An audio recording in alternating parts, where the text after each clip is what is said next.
Welcome to the Wareham Conservation Commission's meeting of Wednesday, May 15th, 2019. We have Alyssa Hurd, Mary Taggart, Jim Smith, Agent Dave Pursuant, and Sandy Slavin.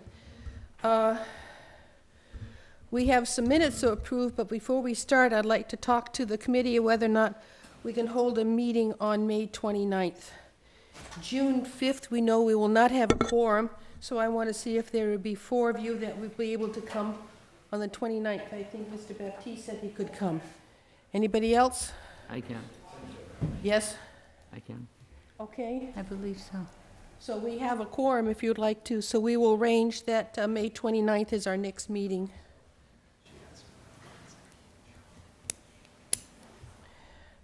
Okay, we have continued hearings. With Factory 5 Racing, I think we were missing green cards.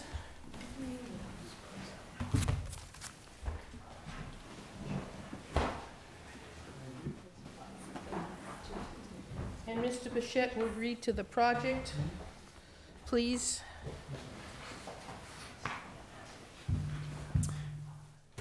This project site is at 7 to 9 Tow Road, and this project involves the construction of a 12,000 square foot warehouse.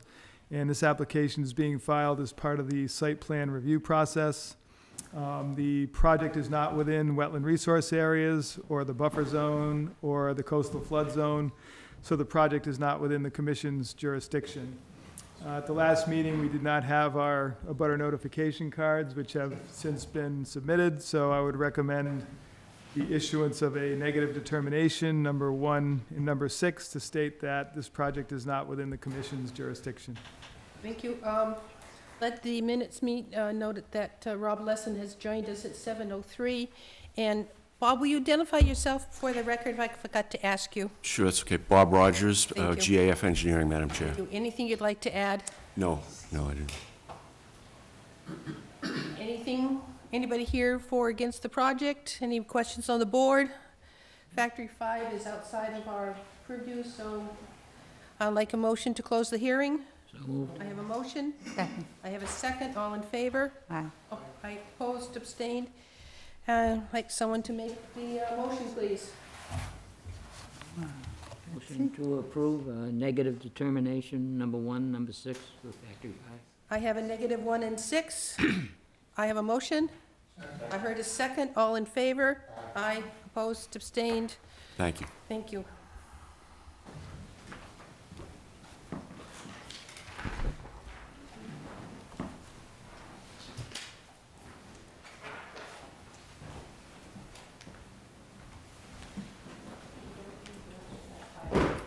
Next public hearing, we have Colin and Ann McNay in care of Douglas Schneider and Associates. Come forward, please. And when you get seated, you can state your name for the record, please. Dave DeVignan from Schneider and Associates. Thank you. I have one here.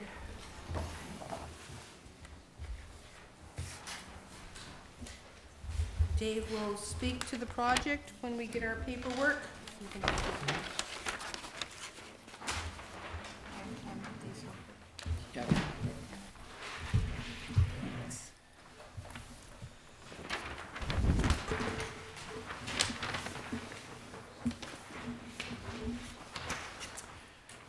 This project site is at 49 Warren Point Road, and the project involves the demolition of an existing dwelling in the buffer zone to a coastal bank. It's proposed to demolish the existing dwelling, garage, and foundations to grade and then match the existing contours and loam and seed the disturbed area. The existing dwelling is partially within the buffer zone to the coastal bank.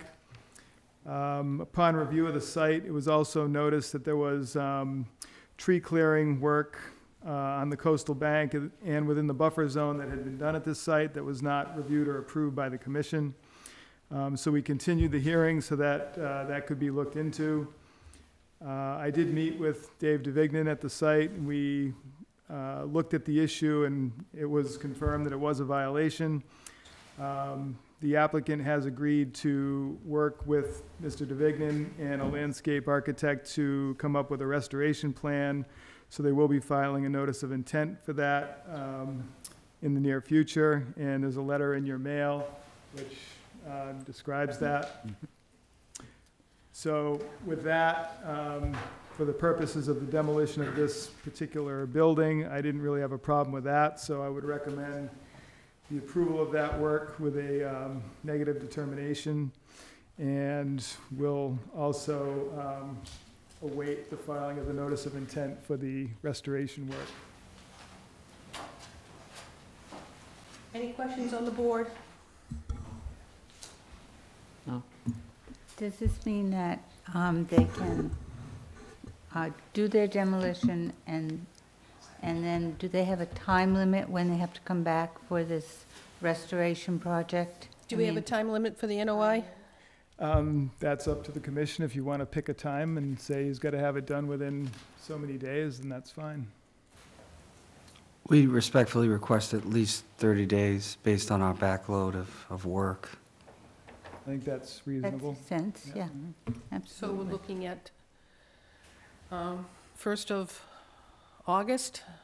June, No, we're days. 30 I know, 30 days. but- If you want to give us 45, that'd be great. If you want to say July 1, we'll file a July notice of 1 intent filed. would be The easy. plantings would occur in the fall. Okay. That plan identifies the area that we're looking at. The green represents what wasn't cut, and the orange is now grass that needs to be restored. I was extremely, not only did they clear cut that area along the bank, they dug stuff up. Any idea what they removed? I have no idea. So we have lawn, nitrogen fertilizer, all the way down to the coastal bank. Do we issue a fine? I have not written it up yet, but I was going to issue a $300 fine for the violation.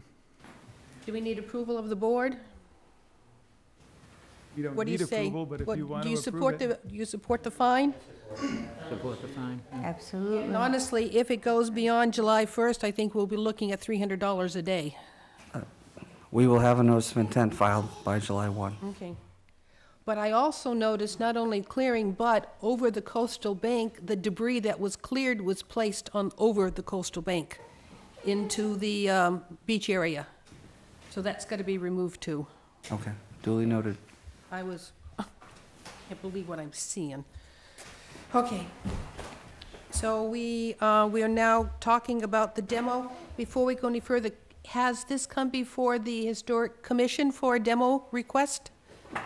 I am not sure. This cannot be taken down until the Historic Commission approves the demolition of any house greater than 75 years old. I think this house is more than 75, isn't it? I don't believe it's that old. I don't think so either. Well, can you look at it and make sure you have that Yes. that permission also? Yes, absolutely. Any questions on the demo from the board? No? Anybody in the audience would like to talk to this project of demoing this house? I'm seeing none. I'll take a motion to close the hearing. So moved? I have a motion, I heard a second, all in favor? Aye, opposed, abstained, the hearing is closed. And What number is this, 2? -3. -3. I need a motion.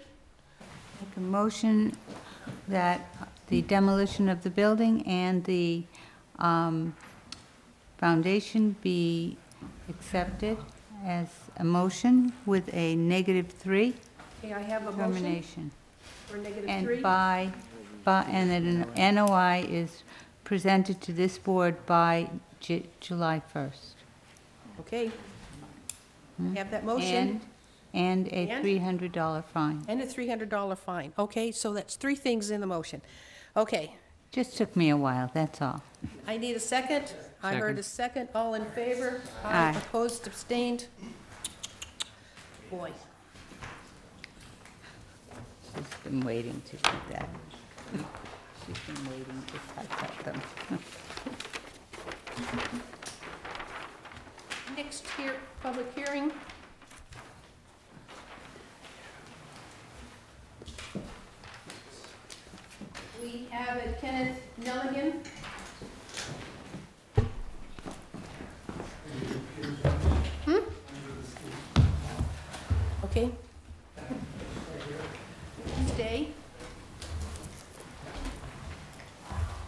Good evening. My name is Kenneth Nelligan.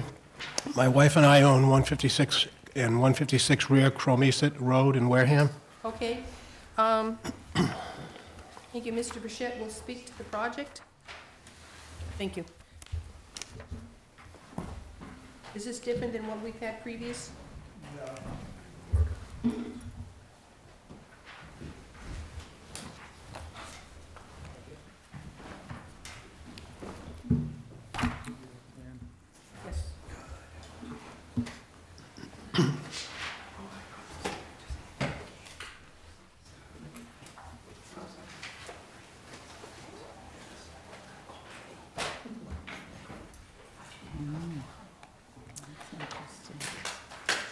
The project site here is at 156 Cromeset Road, and this project involves the proposed construction of a dock over a salt marsh with inland under the ocean and within a coastal flood zone.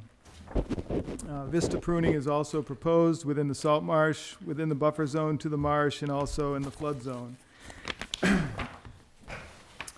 We've been continuing this hearing because the initial plans that were submitted for the dock were not sufficient. The applicant is still working on that, so we still do not have engineered plans for the proposed dock at this time.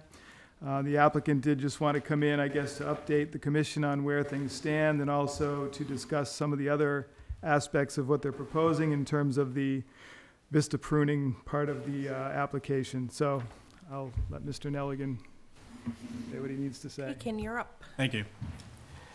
Yes, as far as the update, what Mr. Bichette said is basically the update that I'm still working on getting the engineered plans that you wanted certified by a professional registered engineer. When I was here last, we basically talked about that, and I really didn't talk much at all about the other projects that were included in the NOI. So the Vista, when the house was built, there were either no trees or the few trees that were there were very, very small. And when we purchased the house, we weren't the original builders of the house. When we purchased the house, we had a Vista. But since then, trees have grown up and have obliterated the Vista. So we would like, first and foremost, to restore the Vista. There's a path delineated on the drawing that was part of the NOI that is being encroached upon to some degree, and we would like to be able to trim the branches to eliminate that encroachment. We'd also like to do something, if possible, to protect the roots of the trees that are along the path. There are some exposed roots, and I'm not sure what we can do as far as trying to protect them. I'd like some suggestions from the commissioner, from Mr. Burchett, if that's possible. There are three deciduous trees that were planted, I believe, by the previous owner between the house and the stone wall that's on the water side of the house. And we would like to remove those trees. And then I'd like permission to manage our property in a responsible way with respect to the vegetation that's there. There are oak trees there, and there are pitch pines, and there's underbrush. And all of those are going to be eliminated if something's not done about the white pines. I'm not sure there are any red pines there, but I know there are white pines. If you look out from the house towards the water, you can see that the white pines are growing up. And they're going to basically eradicate the pitch pines and the oak trees. And I'd like permission to manage the property by eliminating the pines. It's something that it may sound unusual, but it's not at all radical. The state is doing it with respect to the state forest over at, I can't think of the name now, Miles Standish. They're trying to preserve the pine barrens, which basically consist of the pitch pines and the scrub oaks that grow in the sandy soil that's common to this area. And what happened in the 1920s and 1930s was that the state paid people. They wanted to employ people, so they paid people to plant seedlings, white pines and red pines. They planted tens of thousands of them. They wanted to employ the people to plant them, and I'm getting this from the Miles Standish State Forest website. And they wanted to plant the trees to create a crop, a commercial crop that they could later harvest for lumber. Their intent wasn't to plant the trees and let them grow forever. So what they're doing, what they've been doing as part of this plan that was adopted for Miles Standish, is they're cutting and they're burning the forests to eliminate the white and red pines. And more recently, in March, they proposed to cut down a stand of Norway pines for the same reason. There's two newspaper articles as part of the package. One has to do with the trustees who own a preserve, which is partly in Wareham, and they actually got a grant from the federal government to cut 42 acres of the forest in order to preserve the vegetation or allow the vegetation to grow. They were primarily concerned about the loss of habitation for the New England cottontail rabbit, which is from what I've read, a growing problem. And the same trustees over in Rochester are doing the same thing. They cut a stand of trees in order to preserve the type of vegetation that's more native. If you look in the article, the trustee is quoted as saying that the pines are not native to this area.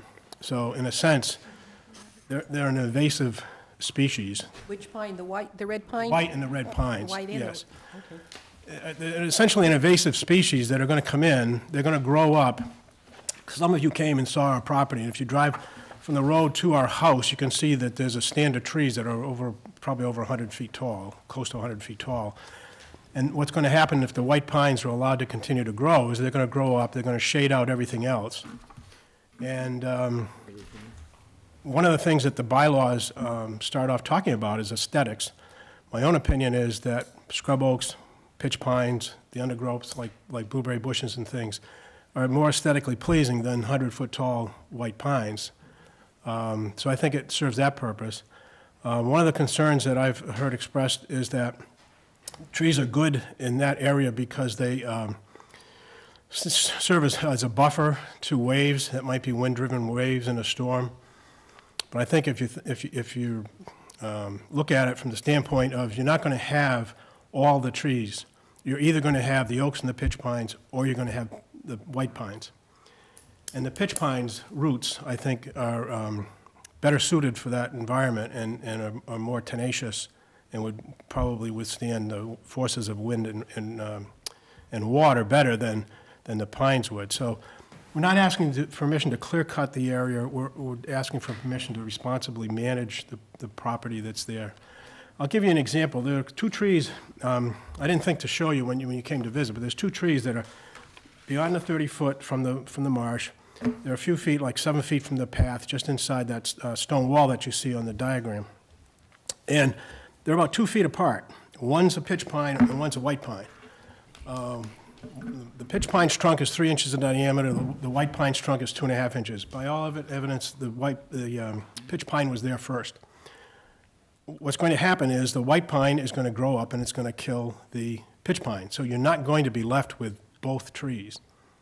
It's an either-or situation, and what I'm asking for is permission to responsibly manage the property.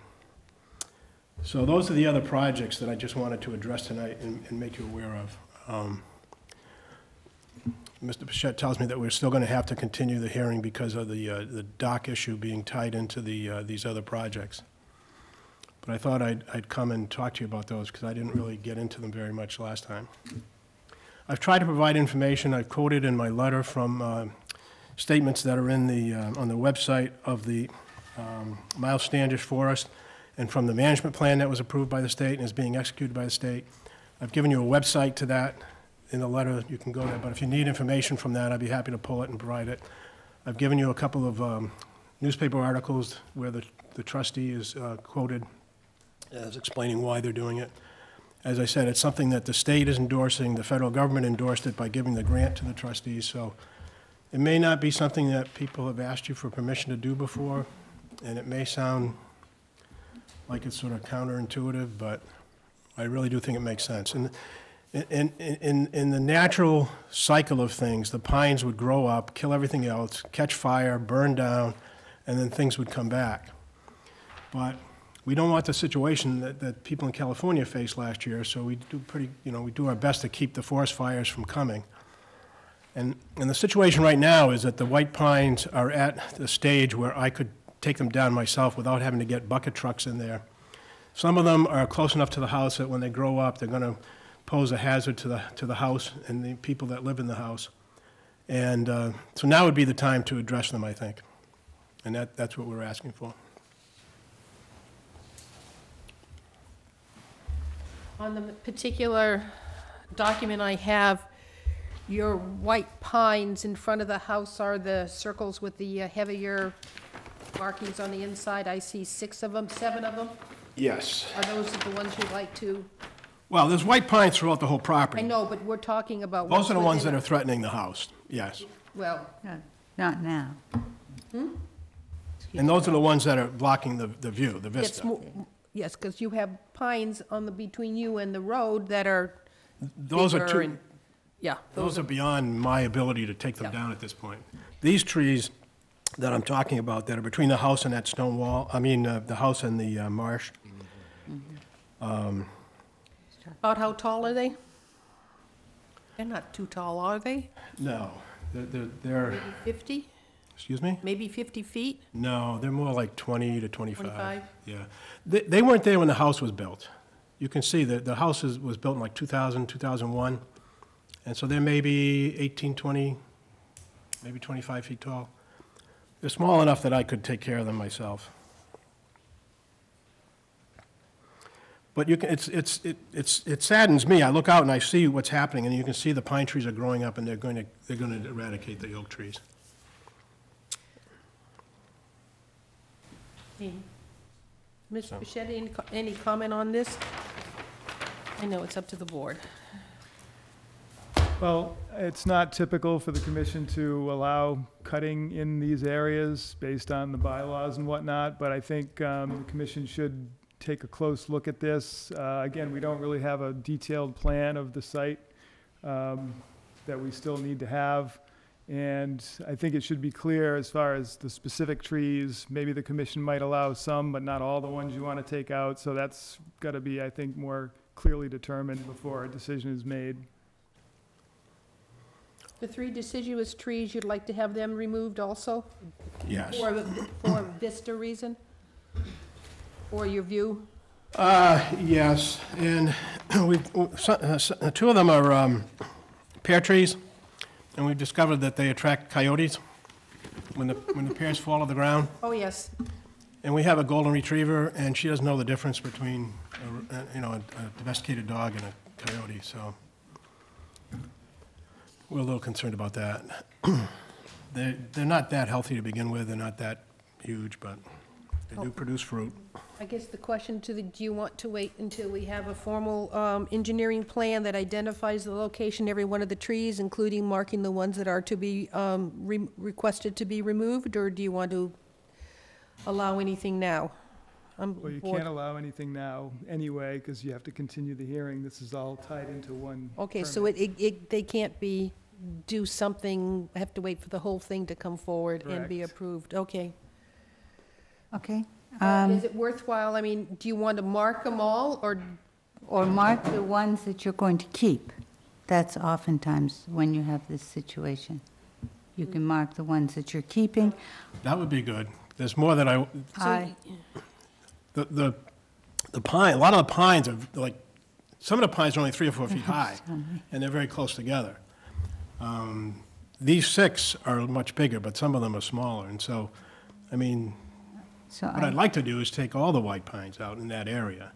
Not from the house to the road, but just between the house and the marsh. I think you came out there and you saw them, and you saw what was happening. You could easily see what's going to happen if they're allowed to continue to grow. So I have a question. Is this a good time? Do you have any qualifications in taking trees down, in determining what's a good place to remove trees, or anything like that? Do you have any qualifications other than? No, Okay. I'm an Eagle Scout, but I That's grew a up in the good one. woods. I've See, honest too. camped and hiked, my whole life, and I grew up in the woods in New Hampshire. Okay.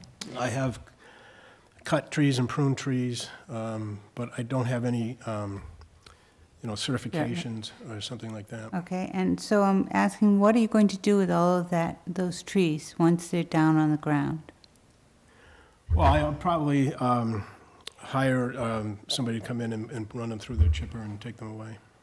Okay, so you plan to cut them down yourself and have someone come in with a Yes. chipper and take them away? They're small enough now, and some of them I would probably, if not all of them, I would probably pull up by the roots. That's not always easy. Disturb the land. Well, Yeah.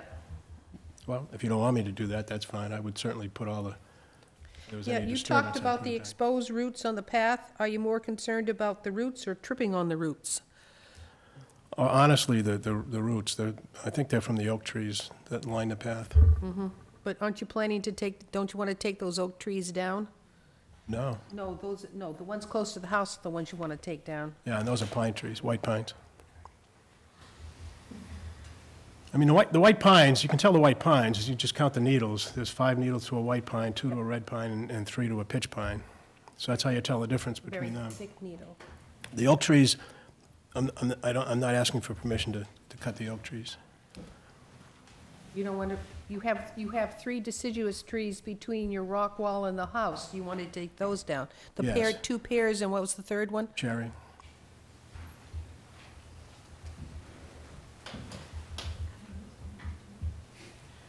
Okay.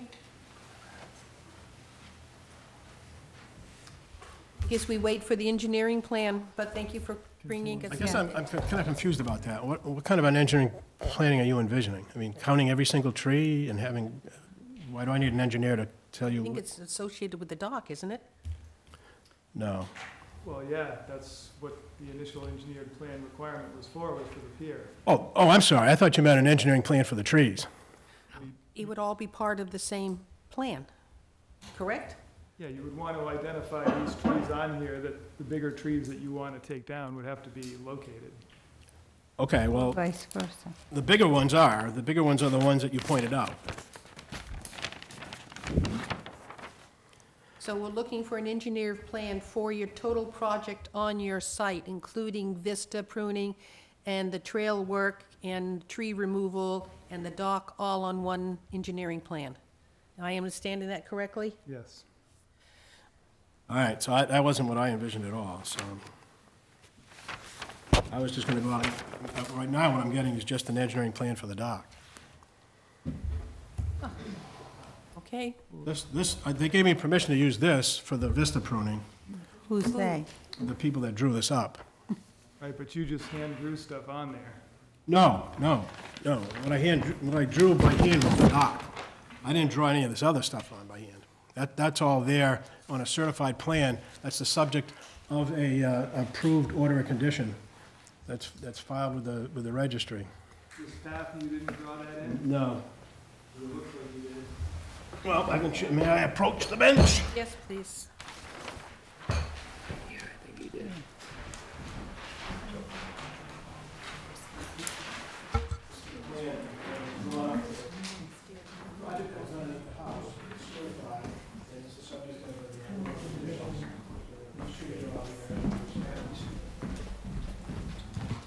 Okay, so the only thing you added was this line for this vista path.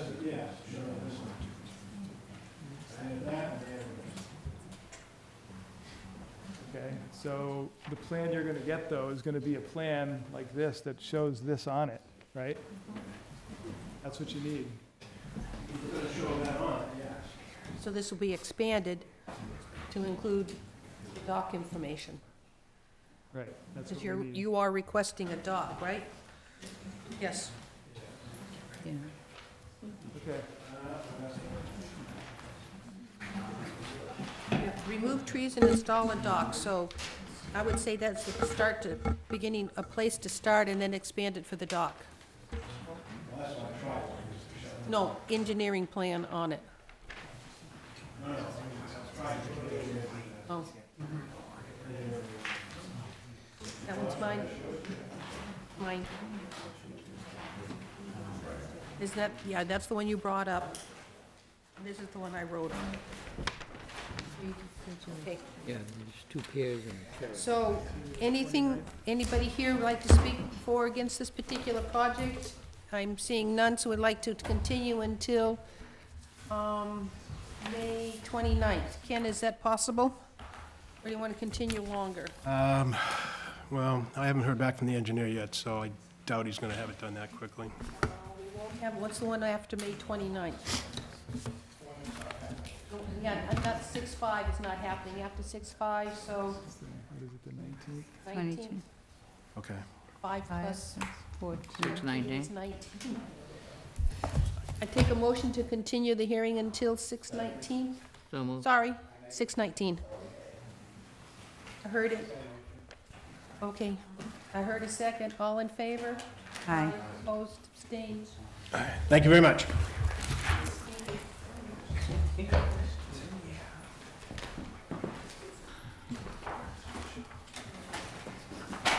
Next hearing.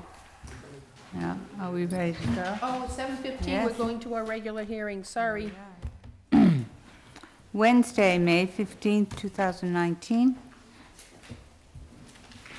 There it is. Notice of public hearing. Pursuant to the provisions of the Massachusetts Wetland Protection Act, General Laws, Chapter 131, Section 40, and the Wareham Wetland Protective Bylaw, Division 6, a public hearing will be held in Room 320, Wareham Multi-Service Center, 48 Marion Road, Wareham, Massachusetts, on Wednesday, May 15, 2019, at 7:15 p.m. on the request for determination of applicability for Carolyn O. Clark, P.O. Box 1275, 21 Commonwealth Avenue, Onset, Massachusetts, 02558, to install a pea-stone driveway and shed located on Assessor's Map 13, Lot 1031, AA, 21 Commonwealth Avenue, Onset, Massachusetts.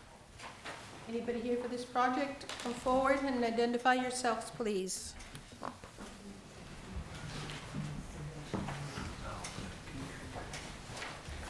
Good evening, Carolyn Clark. Frederick Moulton. Thank you. You have butter notifications? Green We cards? sent them out. They're in the RLDS. They're what? They're in the RLDS campground, so it's not Yep. Okay. property owners, if you will.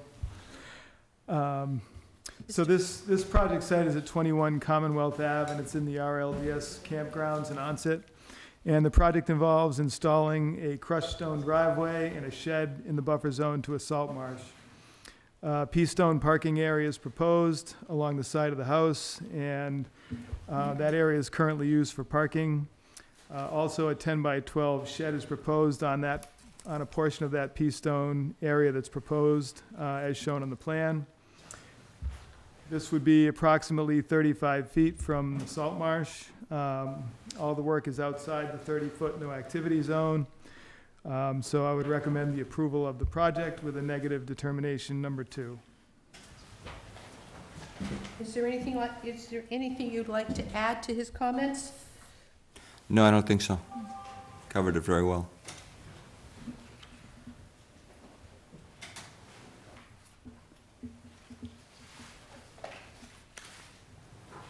Any questions on the board? Mr. Smith?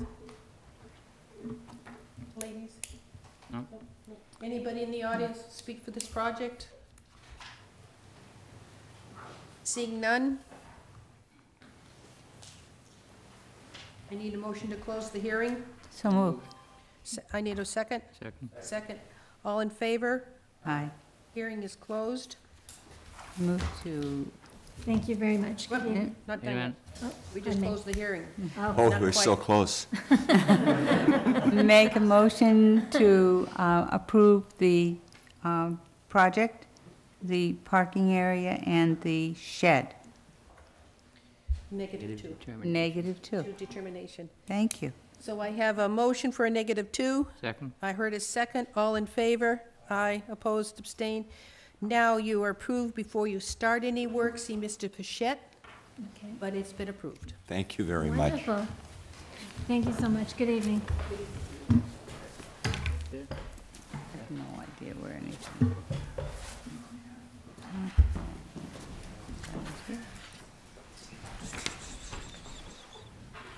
Okay. Notice of public hearing.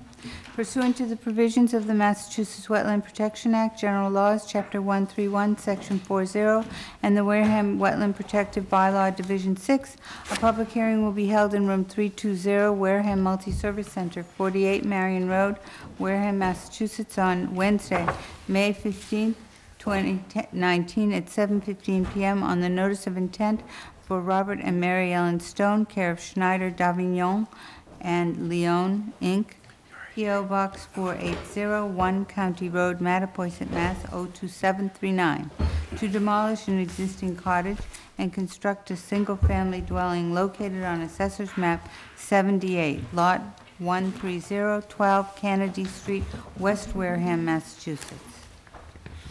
Thank you. Please identify yourselves. Dave DeVigny from Schneider DeVigny Leone. And Michael Silva from MJS Architecture. Okay, Mr. Bichette.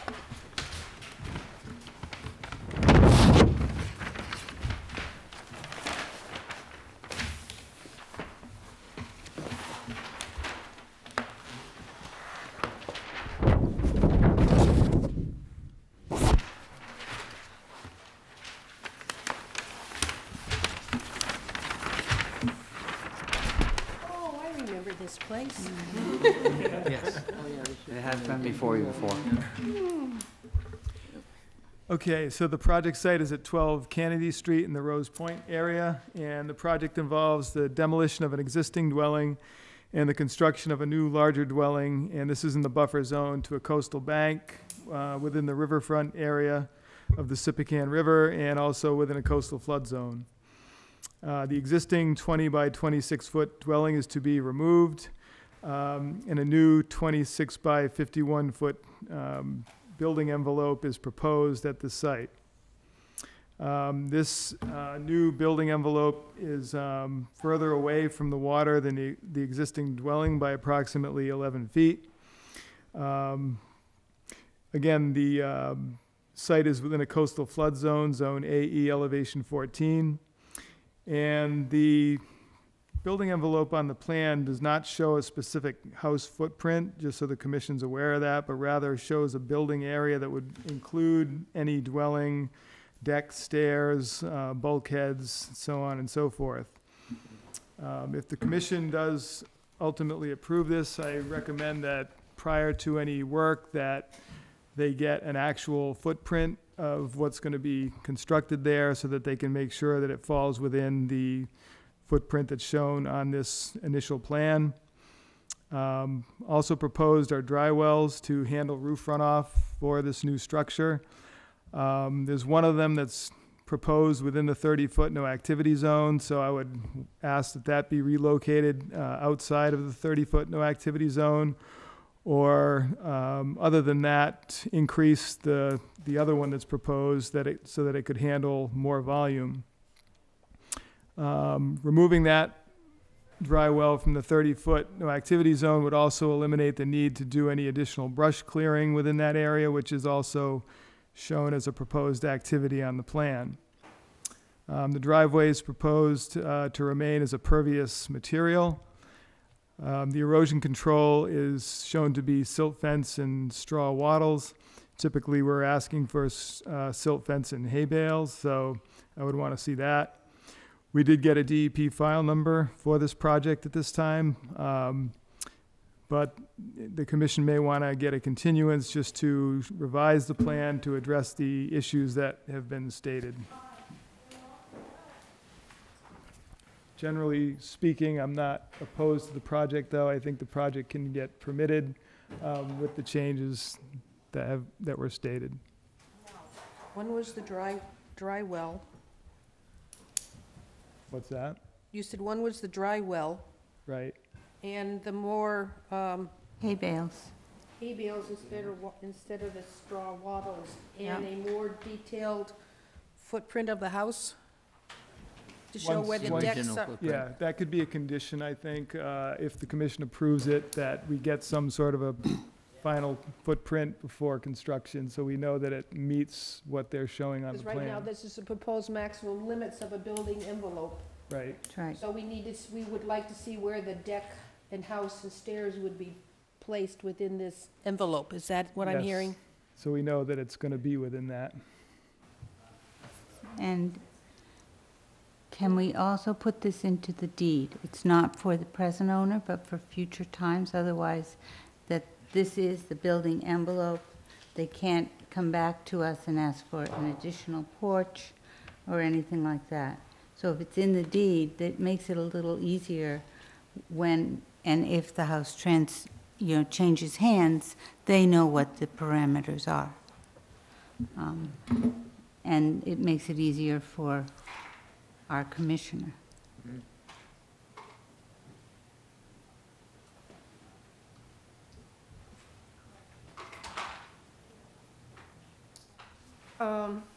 Questions? Anyone?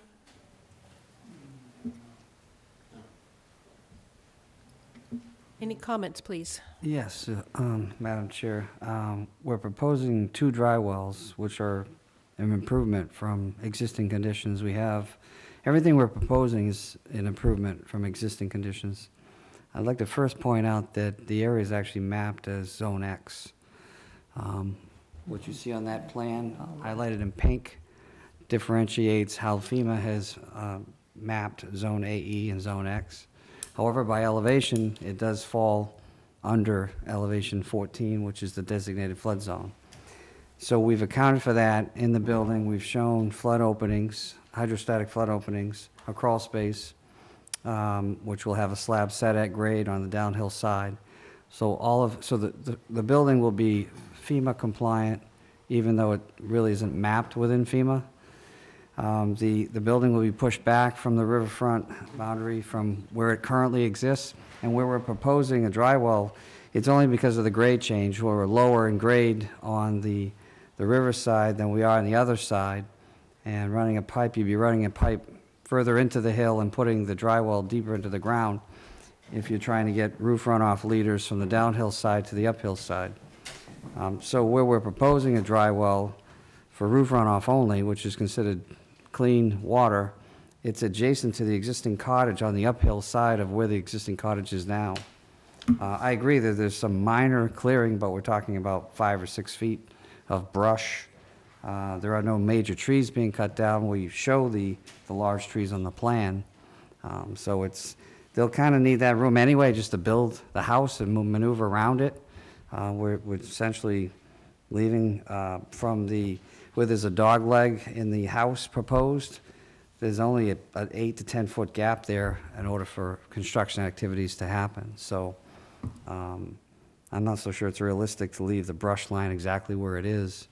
And so therefore, if you take into consideration the dry well itself is actually outside of the brush line. It's in open, active area that's utilized as lawn. So I respectfully request that the plan be approved as presented, that the project be conditioned that we will be required to submit a final plan, if you will, to the agent prior to any work, showing that we're within the limits of what we're showing, which will show deck, stairs, and everything within the footprint. And the project can be conditioned that the erosion control be hay bales versus what we're proposing. We're proposing silt fence and straw wattles.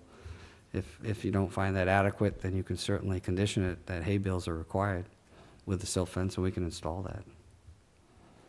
Yeah, the straw wattles only go about that time.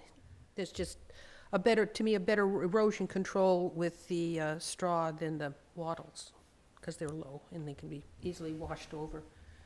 All right, Commission?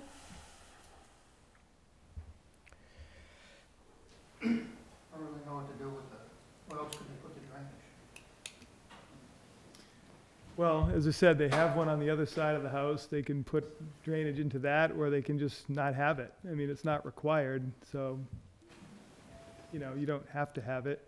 Again, the bylaw is trying to not approve any new structures within that area or new clearing if it's not really needed. So I think, you know, we've had other similar projects proposed where we've made them move it to outside that area or just not have it. So that's the way I would want to see it go. We would prefer to just have a condition that prohibits the dry well as shown towards the river. We thought it was good mitigation, but if you feel it violates your bylaw, then we can live with that.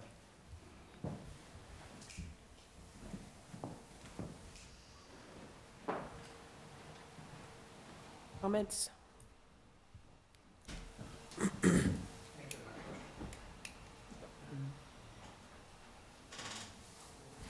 Do you want to see an adjusted plan with the drywall removed and the specific footprint of the stairs and the decking in the house? Is that what we're hearing? Is that your Well- recommendation? Well, not necessarily. I don't know that they have a design yet. I mean, Correct. where do you, Right, we wanted a buildable area to see where the board would let us go with our design. So there's your before we- footprint. Right. and so a condition would say that there needs to be a specific footprint submitted to the commission prior to any construction activities.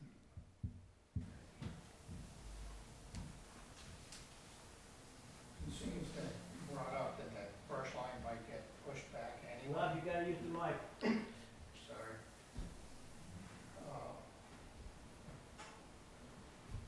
Well, if you don't put that front well in, will you have to move back the brush line in order to do the construction?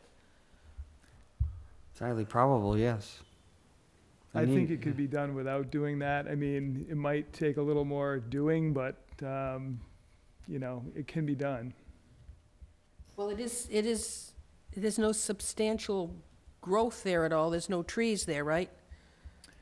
Well, there's brush there. That's why they have it identified like that.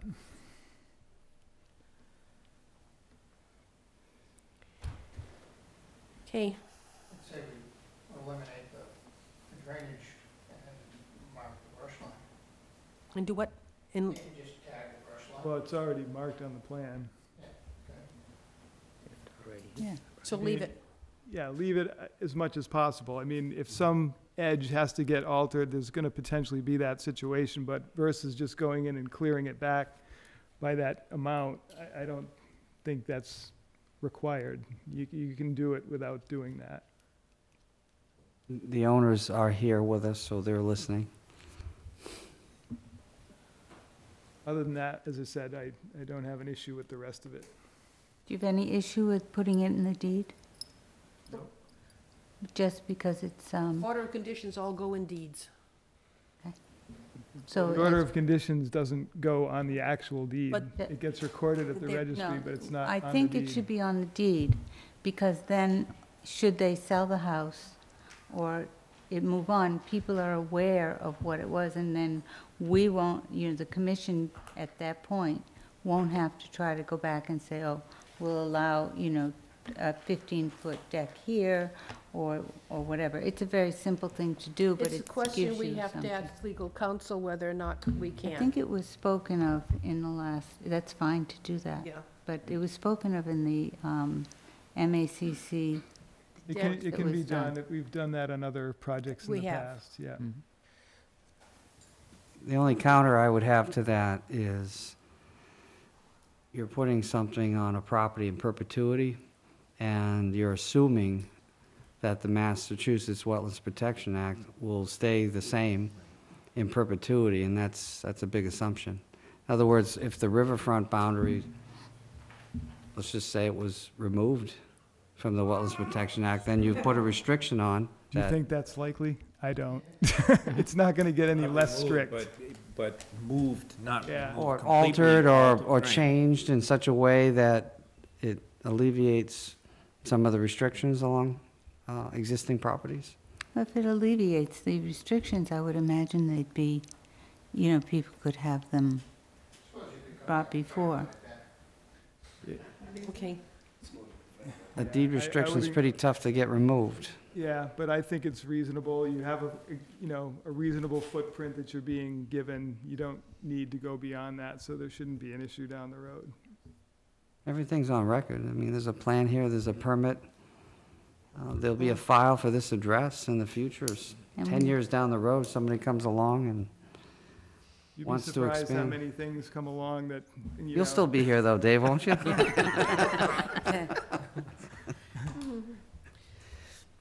okay. there anybody who'd like to speak to this project or against this project? What I'm hearing from the commission is we're going to approve it with a couple restrictions in the notice of intent, in order of conditions. I see no reason to continue to hold the hearing. I make a motion to close the hearing. So moved. I have a motion. I heard a second. All in favor? Aye. Aye. Opposed? Abstain? Okay, now I need the motion. Come on, guys, I've done 3 of them today. It's your turn. Order of conditions. Move to accept the project as presented with the following orders of conditions. We are going to remove the dry well, which is, Close to the river. we're going to add hay bales to protect while construction's going. We're asking for, I don't know if we're asking for it or not. We need the footprint of what the building is going to be within the realm, and we will put this into the deed.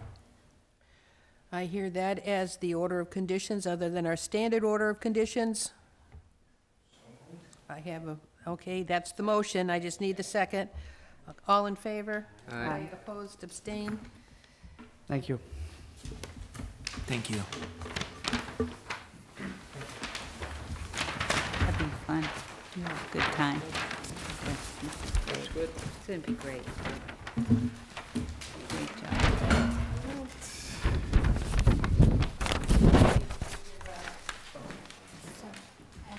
At this course. Mm-hmm. Have a good evening. Bye-bye. You too. Take care. Walking. Oh, all right. Okay, we are going to continue with our continued hearings. Next up is Pharmacanis, Massachusetts. They've requested a continuance to our next meeting, which is going to be the 29th. I have a motion, I need a motion to So moved. continue. I have a motion to continue until 5:29. Second. I heard a second. All in favor? Continued. Oops, I put that, no. Okay, that's in this file. I get confused. My file, wait a second.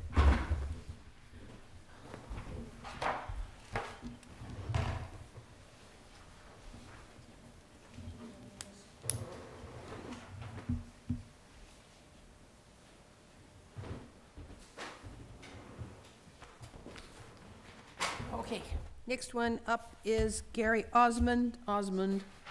Anybody ever here for that one? That one's also been requested to be continued to May 29th. So moved. I have a motion. Second. I have a second. All in favor? Until the 29th. Next one up is Rocky Road Realty Trust, Lot 4. Anybody here for that project?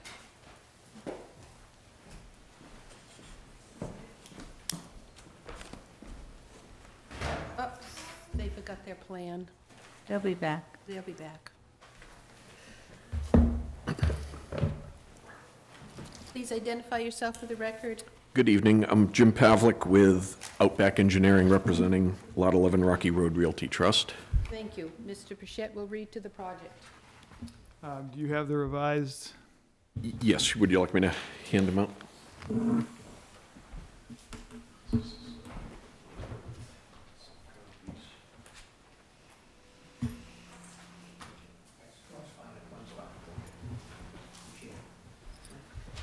Thank you. You share one? Thank you.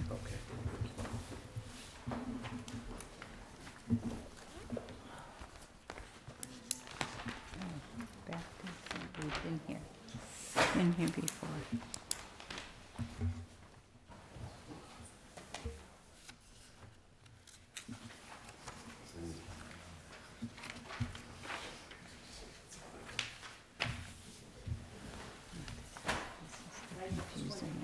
This is the confusing one.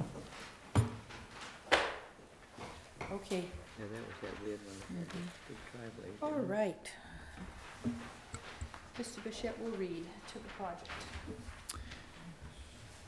This project is on Minot Ave, lot number 4, and this project involves the construction of a duplex in the buffer zone to bordering vegetated wetland and within a coastal flood zone.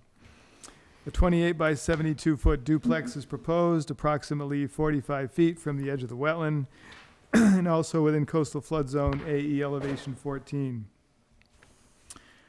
The limit of the work for the duplex project is approximately 30 feet to the edge of the wetland. Hay bales and silt fence would be installed along the limit of work line for erosion control. It's also proposed to fill the site and construct a retaining wall around the construction area to contain the fill. The proposed grade change was approximately 5 to 6 feet. And the retaining wall would be approximately 6 feet high. At the last meeting, we had requested a continuance to see about getting that fill reduced. And there was also some discussion about the driveway and water runoff and so forth for that. And there was going to be some revisions made to account for that element of the project. So we do have a revised plan that's been submitted. We're just getting it tonight. So I haven't really had a lot of time to look at it. The fill amount really has not been reduced. I understand the engineer will speak to that, but in my opinion, I still believe there's no need to have that amount of fill for this project. So I'll let him give an explanation and we can discuss from there. Jim, please. Sure, thank you, Dave.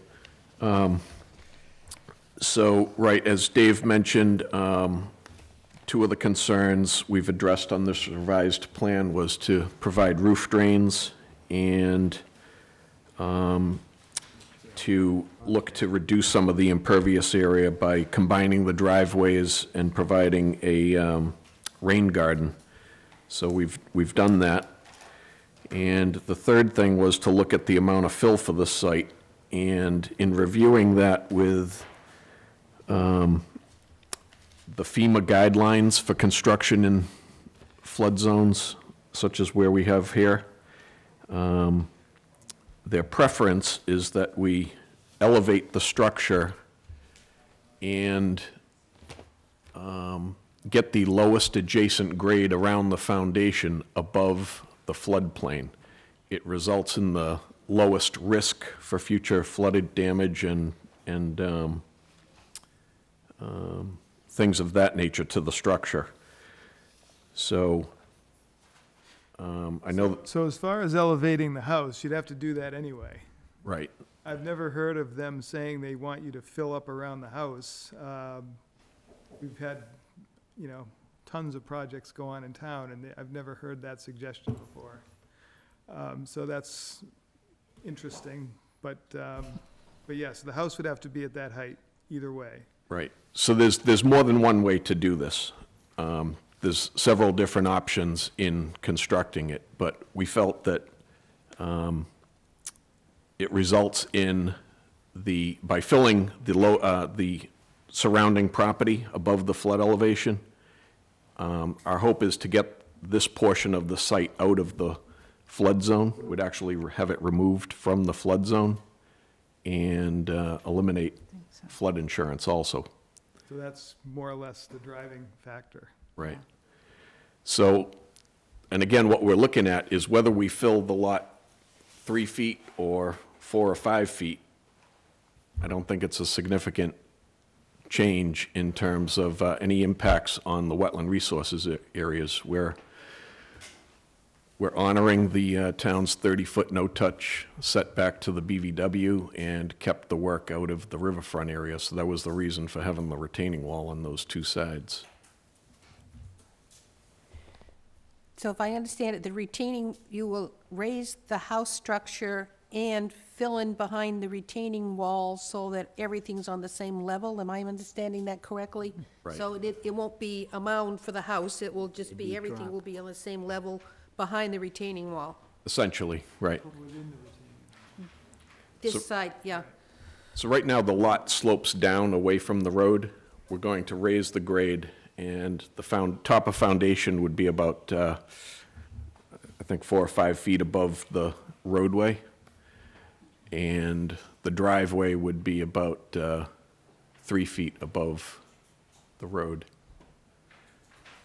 So it's not a tremendous amount of fill if you look at it in that perspective. You know, if I were to stand up about 3 feet over a distance of 30, 40 feet to the road, it wouldn't be a significant amount of fill that you'd be looking at. So you put in one driveway to be shared. Right. And what else did you do to it? Sorry. We added roof drains, so we Roof have drains, calculations that proposed we roof drains. provided here. I see the 2 of them, 4 of them. What was that, what else did we request? We wanted to reduce the amount of fill. Right, those were the issues that we had requested. We added the roof, rain garden, is, Yeah, rain Yeah, the garden. grain guy. I don't know if you can see that on the plan, but it's in this. Yep, I see Right. it.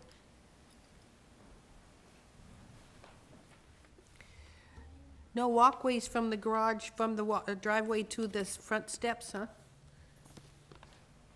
There would be a walkway if we could add that if, No, I didn't see one. no, we didn't actually show that, no. All right, someplace in here's a rain garden. I'm sorry, you're looking for the detail? Yeah, In the lower left corner? there it is, rain garden cross section.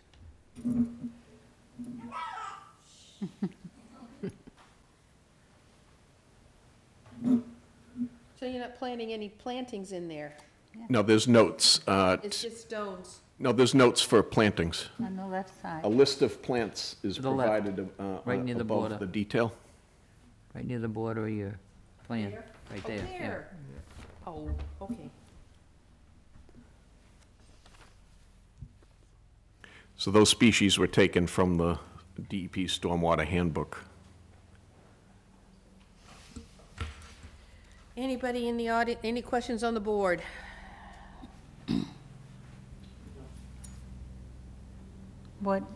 David, what is your thought again on the filling it or raising up the, Well, my viewpoint's the same. I'm not really a fan of filling in all these areas when it's not necessarily required. It's something the person wants to do so they don't have to do flood insurance, but yeah, if everybody just fills in everywhere all over town, you're gonna have a lot of these fill islands everywhere you go, you know, so I just don't think that's the appropriate thing to be doing.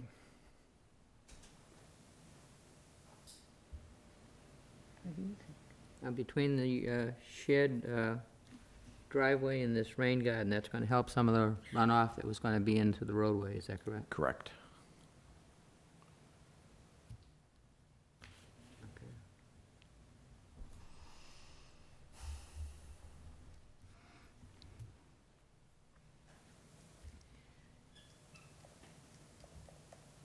Comments?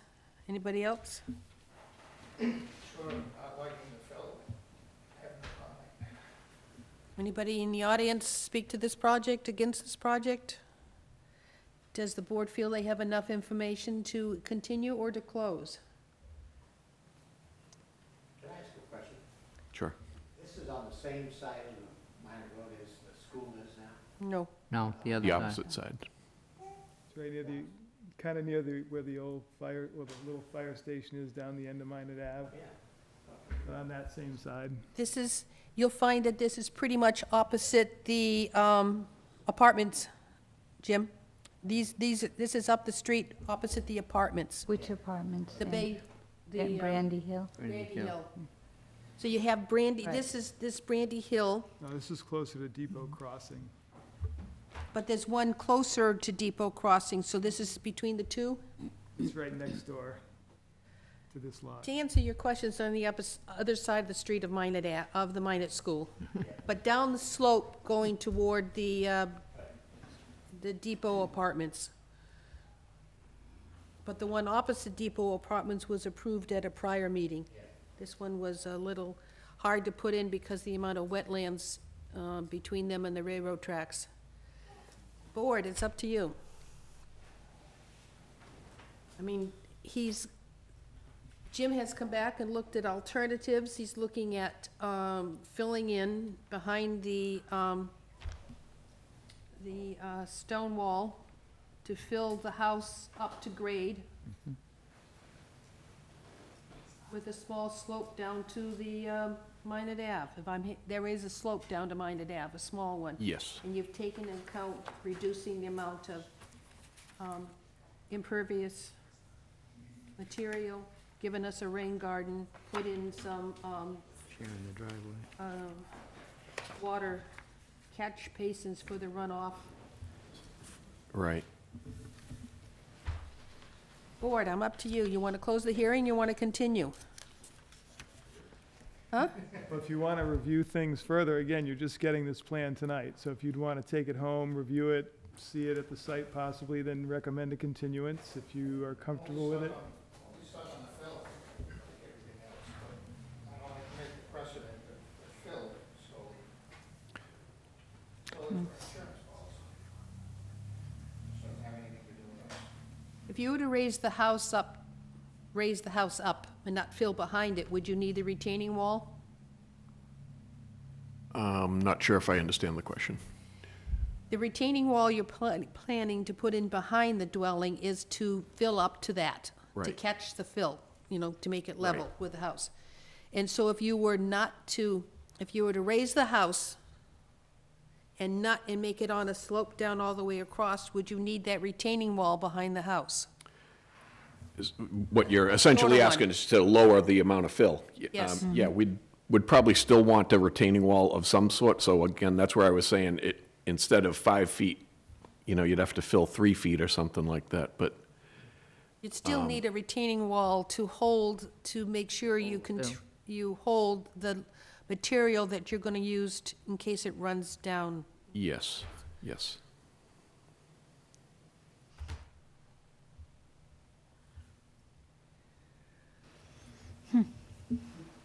Oh, come on. Come on. I'm fine with the plan as it is, including the fill behind the house up to the sides of the retaining wall in order to reduce, just to make it, to me, a safer place to work. I'll take that back. Just to make it consistent all the way around as opposed to having a slope from the house down away. Oh, that's not coming out right. Help. Huh? Reduce I'd runoff. rather have a level ground to work with than worry about the runoff of a slope because the house has been raised because of a FEMA requirement. FEMA says you have to raise it? Yes. Well, any structure The- has to meet the flood elevation for the area that it's in. So whether or not you raise it and raise the land around it, or raise it and leave the land low around it, I guess is what's on the table. That is the Right. trade-off, right. Yeah.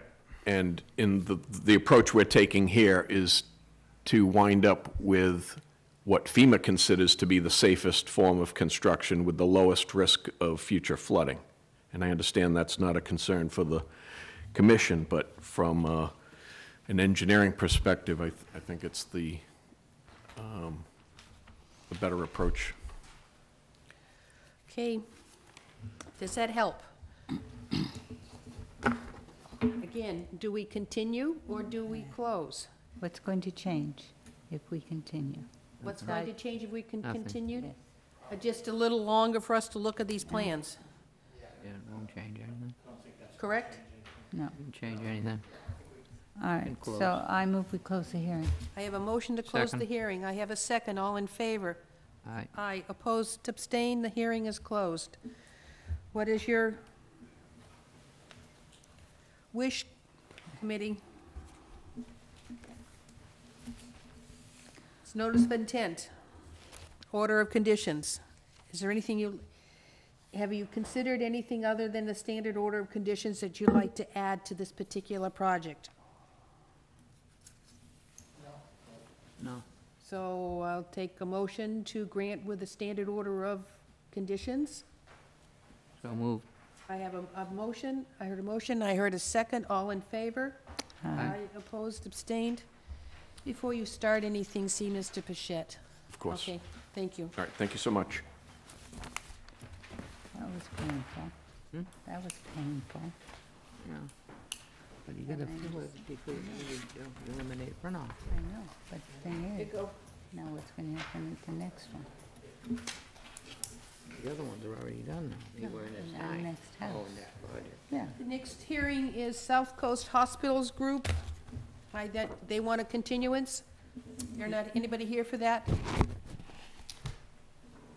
You want to continue until 5/29? Right. So moved. I have a motion to continue until 5/29. I have a second, all in favor? Aye, it's continued. We now have certification of compliance, 69 Agawam Lake Shore Drive. Did everybody get a chance to go out and take a look? Yeah. Oh, please come forward and identify yourself. Madam Chairman, my name is Bob Rogers, GAF Engineering, actually representing the owners of the property tonight, Michael and Michelle Lamontagne. The buyer and seller's real estate agents are here, as well as the future owners. Okay, Mr. Pichette will read, I believe we approved the septic system as a request for determination at the last meeting, correct? Yes. And now we're looking at the conditions that have occurred since it no longer meets the requirement. It wasn't built to, Right, there was a It was- project that was approved back at a point in time to reconstruct a retaining wall, and some additional work was done there that involved constructing a concrete boat ramp, or a ramp, if you will, that was not on the approved plan. And there were some other features as well that were on the as-built or new site plan that were not on the other plan, so there was things that were done over time that were not permitted there.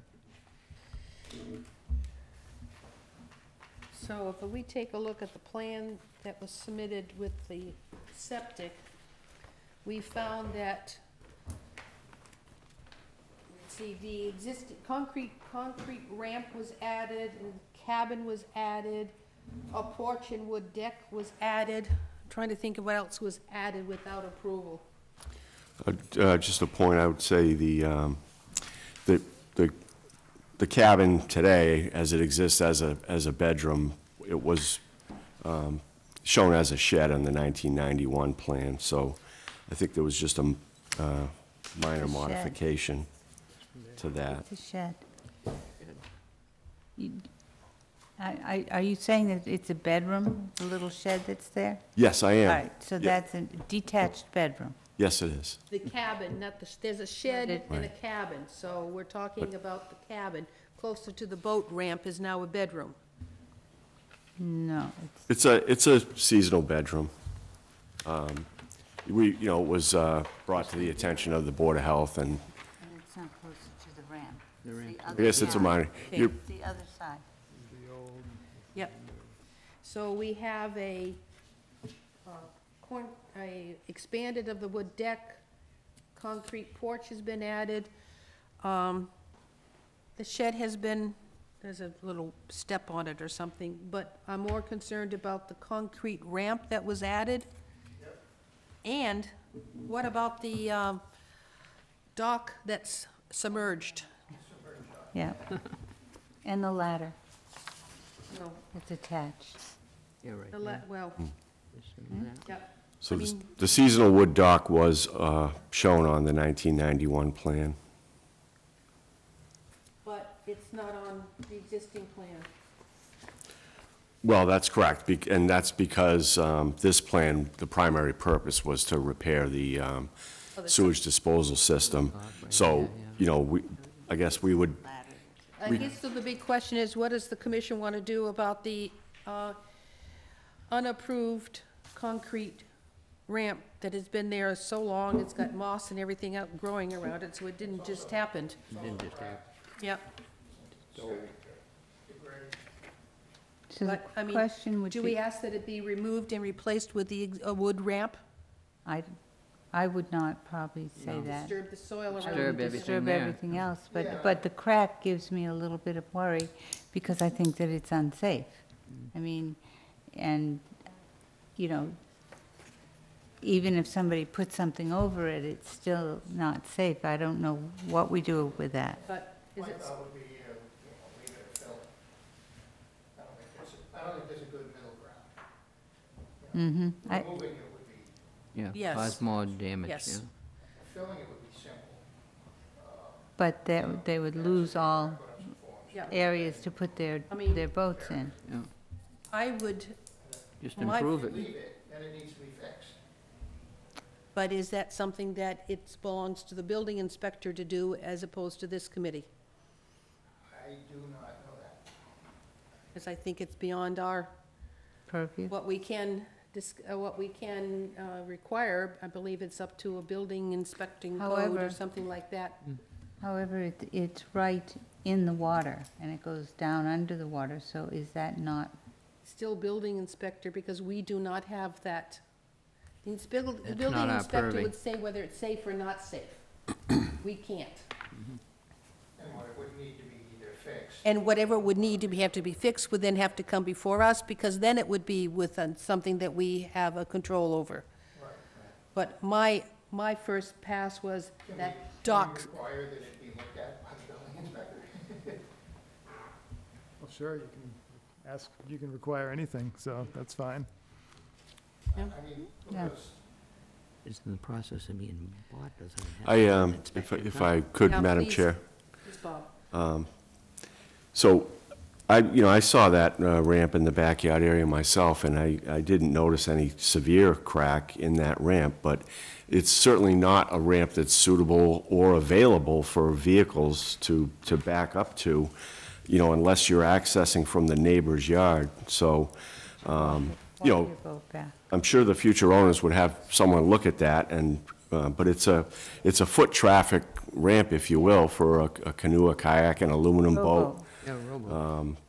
I don't envision the future owners expecting to be able to back a truck up with a boat on a trailer, so, and again, there's, back in 1991, there should have and probably was some coordination with the neighbor, just based on the location and the angle of that, but in any event, so we're here tonight to see what the focus of a notice of intent would be in order to receive permission, in the best case, to leave all of these features where they are so that there is no further disturbance to the property, and so that the people who have signed on to buy the property certainly, would like it to remain in its current state.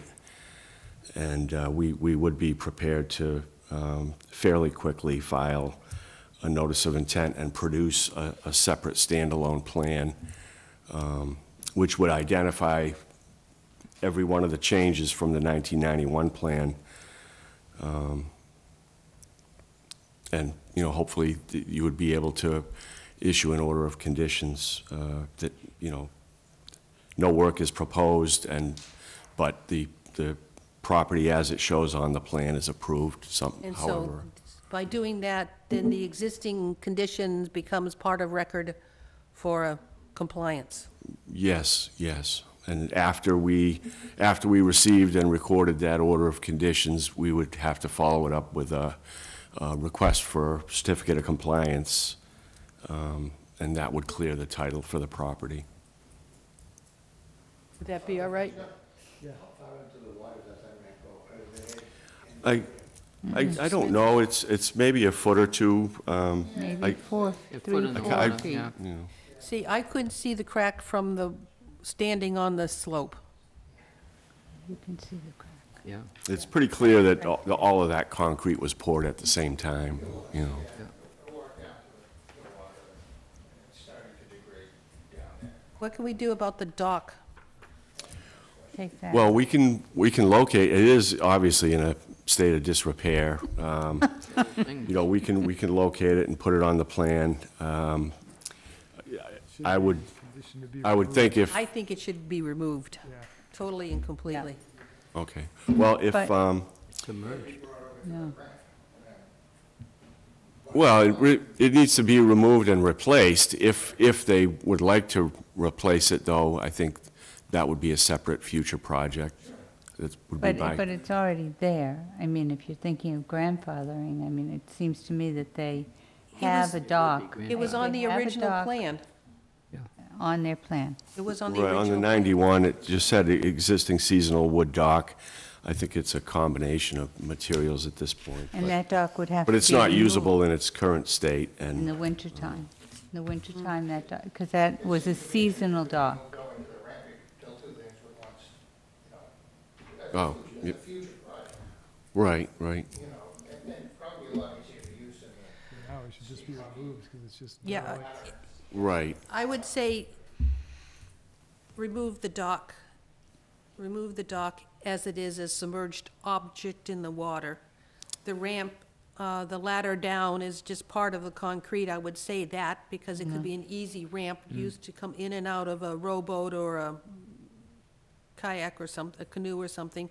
I wouldn't remove the ramp, but I would definitely require that sunken dock be removed.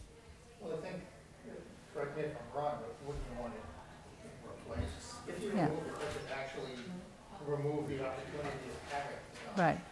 No, it doesn't. Unless Not they, if he puts it on the plan. Not, it's on the plan. Yeah, not if he puts it on the, no, Right. yes. So if he puts it, he gives us the plan with the existing dock, because that was there in the beginning. right. Sorry, did I miss something? It's okay. I'm sorry, I'm trying to let you guys do your coordination, and I do a little myself. We'll take care of the dock on the notice of intent, and, All right, so just- you'll come back with a notice of intent identifying what's existing there, correct? yes. And we will Removal. then have that hearing. The result of that hearing, if it is approved, you'll come back with a request for compliance. Yes, yeah, we'd be asking to kind of expedite the order of conditions so that we could get it recorded and immediately follow up with that. Is that our, board all right with that? Yeah. Yeah. So I think that's where we stand. Yep, so no further action needed right now. Okay, I'm not going to ask for a $300 fine. This was done so far ago. Here's that. okay. I think that's yours. My pictures, It's right here. Sandy? no, that's this one. Mine is in there. So I guess procedurally, Madam Chair, is it, and Dave, you could please help me out with this, but, so we're on the agenda for the original order of conditions, which has its own file number, and so then we'll be getting a new file number. I guess at some point, maybe after we've filed our notice of intent, you know, we need to clean up, you know, that other order needs to be Done expunged. At the same And- time, yeah. Okay, all right. So, and that would be the night that we come back for the new order of conditions. We'd get both of those at that time. Probably when you would come to get the certificate of compliance for that new one. Oh, yeah, right, I misspoke. Yep, okay. Okay. All right, thank you. Thank you.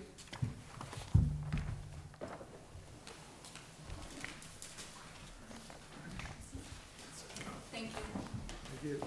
Okay. Have a good evening. We have minutes, but we also have a discussion on Steve Karadimas. If you'd like to come forward, please, and we can talk about this, because you don't have to listen to us talk about our minutes. So this is the big one. Yep.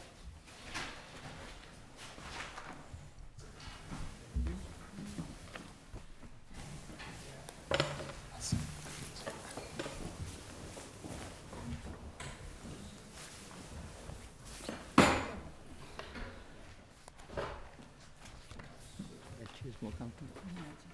Dave's going to pass out the plans that had been approved. Here, thank you. And we can talk to what we got in front of us. Yeah, so essentially, the situation is that the commission had approved a project at this site, which involved the reconstruction of a seawall and also the construction of retaining walls to stabilize an area where it had some makeshift existing, if you want to call it, bank stabilization. So the commission did approve the project. The project was commenced, and then the end result was that they did not follow the plan. Okay, they built the seawall in the correct location, but they did not build the 2 retaining walls closer to the house as the plan showed. Instead, they built one larger retaining wall further out than the upper retaining wall that's shown on the plan, thereby sort of filling out onto the coastal bank and gaining land up at the top near the house. So that's really essentially what happened. And so they've been asked to come in and discuss the situation, why the plan change was made. No attempt was made to come in to talk to us about it. They just kind of did it. So obviously that shouldn't have been done, so they're here tonight to discuss it. Please identify yourselves.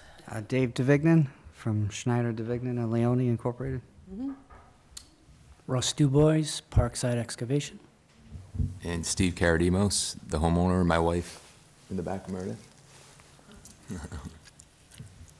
Okay, If I may, Madam Chair? please. Okay, I'm going to go to the plan. Is that okay? And I'll just talk loud? Is that, or do I have to? Yeah, take the mic, with that farther one. Yeah.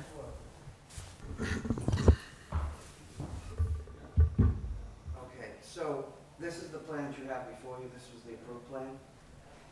The bottom seawall follows the plan. You see that in Upper this left. right here would be this part of it, right here, the back part. Same with this photo. And this photo right here would show you looking at this in this view. The larger wall that you see up here is representative of this wall, which was approved.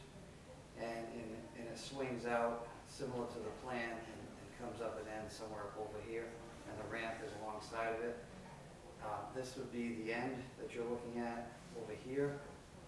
And this corner is this radius point that you're seeing. And I would agree with what David said, that yes, this was supposed to be a lower level than this. And essentially this wall was eliminated and this was brought out to that. This height was brought out to this wall. But I will point out one key component of the whole thing is that the proposed elevation of this lower wall is 25.5, which is well above the flood zone, well above the coastal bank elevation. So in essence, this was eliminated just to make it one even level, but it's still well above the coastal bank and well above the flood zone elevation. So I don't see the relevance in the coastal bank flood zone issue because it's well above.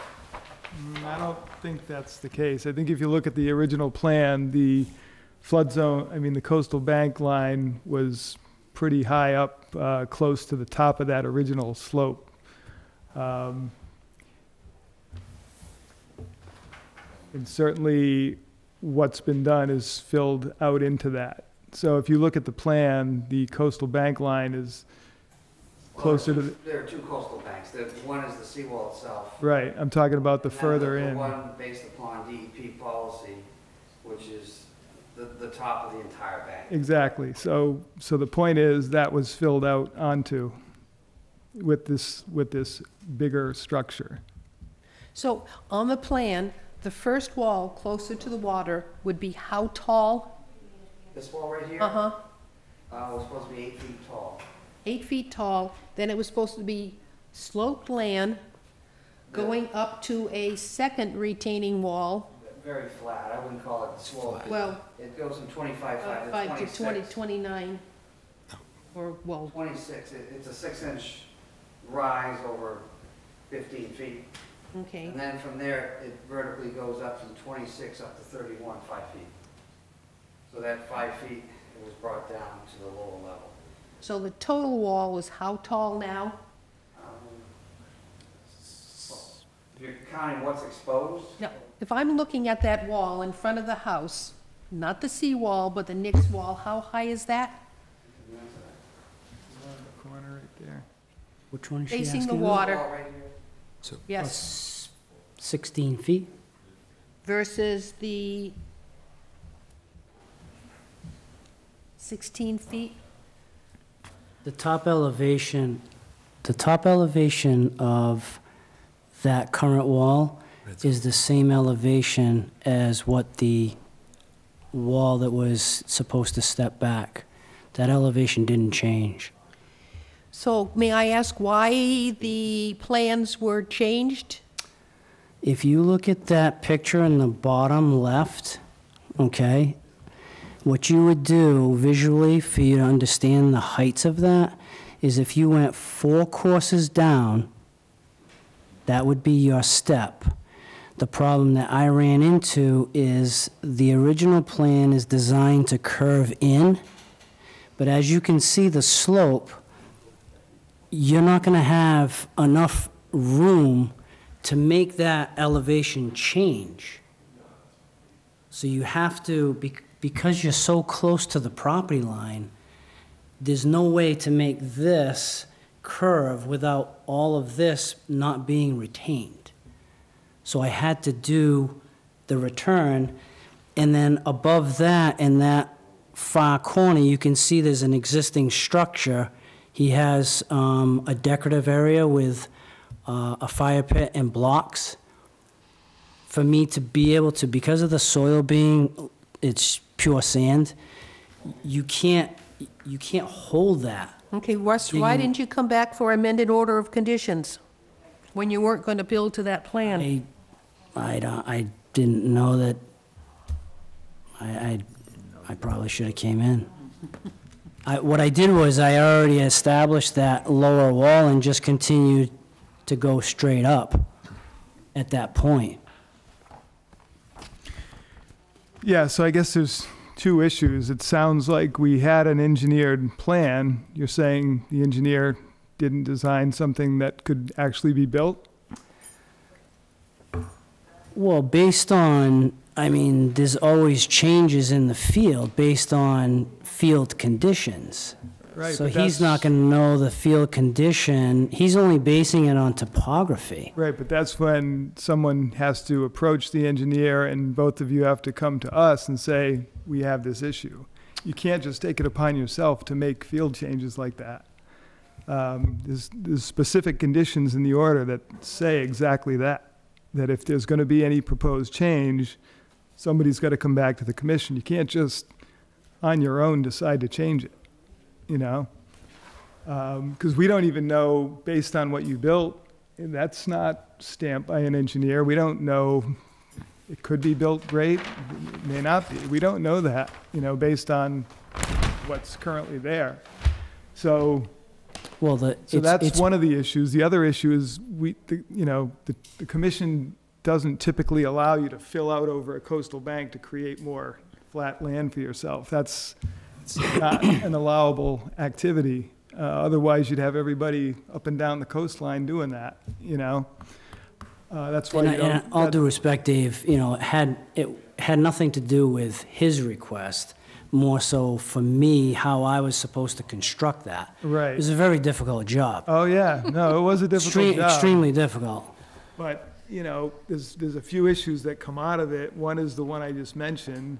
2, when the project was approved, people were presented with a plan, not just us, but neighbors. Sure. And they had no opportunity to come back and review or see any proposed change. Now the change is there, and frankly, we've had a couple neighbors that have gone ballistic in our office because of it.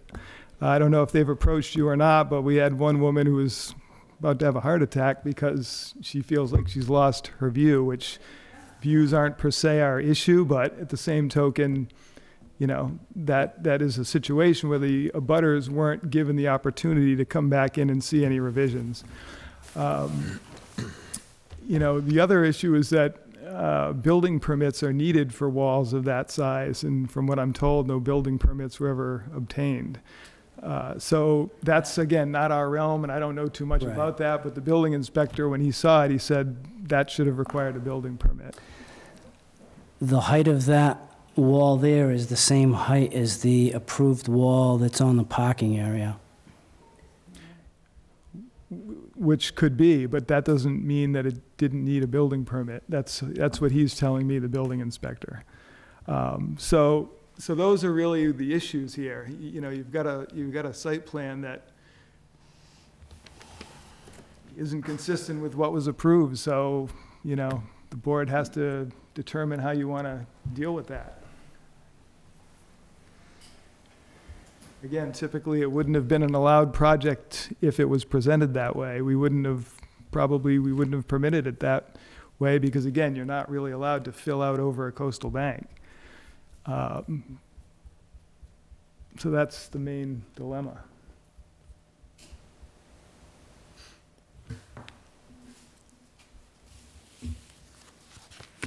If there was going to be some sort of change, you know, as we know now, somebody should have come in and talked to us, but the wall should have been maybe pushed closer towards where the inner wall was and do something else with the lower slope. I don't know, but that's probably the alternative that would have been looked at had somebody come in and said, hey, this wall that's shown here, we really, based on the conditions, we can't build it, you know. We would have reviewed it and tried to come up with some alternative to what was originally proposed. But engineering-wise, again, we were presented with a plan that we have to assume can be constructed if it's given to us from the engineer and it's got his stamp on it. So, again, I don't know how to respond to that. I'm not an engineer, so that's... So we would have had the existing wall, a new wall, set back 15 feet and a second wall built to come up to the house level. So if I'm reading this correctly, you gained 15 feet of front yard. I don't know if I would agree with that, because that 15-foot area, it wasn't prohibited from being grassed and used. Oh, but you couldn't put a, were there steps? She means yard at the elevation that it is. Of the is what house. she's talking about. You would have had to walk down a set of stairs to get to it, as opposed to just walking up and having much more yard. Because right now, with this plan, you would have had an existing block patio would have remained, and that would have been the limit of the area between the house and the wall. And now there's another 15 feet, if I'm reading this plan correctly. At that level, yes. At the house level, yes. Is there any type of, I can't talk about this one, this is the issue of safety to prevent people from going over the wall, but that's a building inspector issue for the height of the wall, not us, correct? Correct. Because that's a long fall for somebody to I believe step off. railings, proper railings. would Yeah, be we want to put built. rail, like, that's definitely something that we want to obviously have to do. As far as the abutters, we had more than one public hearing. I don't remember any abutters being here or speaking up in opposition to, or even questioning the project. Well, I'm sure they didn't expect the size of the wall they're looking at. This isn't, True, but, this isn't what they got. this is true, but please keep in mind that even for the plan, at that lower level, the applicant could certainly gotten a permit for a privacy fence. Results in the just- same thing. We are disappointed you didn't build to the plan. We are disappointed you didn't come before us when you were making changes. That was I mean, we visited that site how many times during construction? I was down there at least 3 times looking at, well, there's no hay bales, well, there's no this and whatever, and yeah, this was a very touchy, tough project. And, Which, when you look at the final product, came out fantastic. Well, for the owner. I wouldn't say, True, I mean- but I don't mean to, from a practical standpoint, what harm to the coastal bank does the project before you as constructed really pose? Is there really any? I mean, if it's the loss of that, I mean, that 15-foot area, you want it revegetated? I mean, you know, that, so that there's no lawn that's expanded out there, and certainly no patio, and there has to be a compromise here that could be worked out. I mean, There is, but, and I think we have to find a compromise. That's what we're here. There is a precedent in this town of people who put walls up, big walls, of having to take them down and redo them again.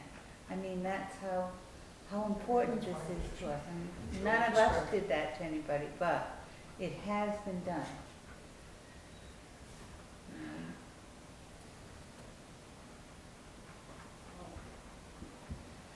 there's a piece of me that says, build it to spec.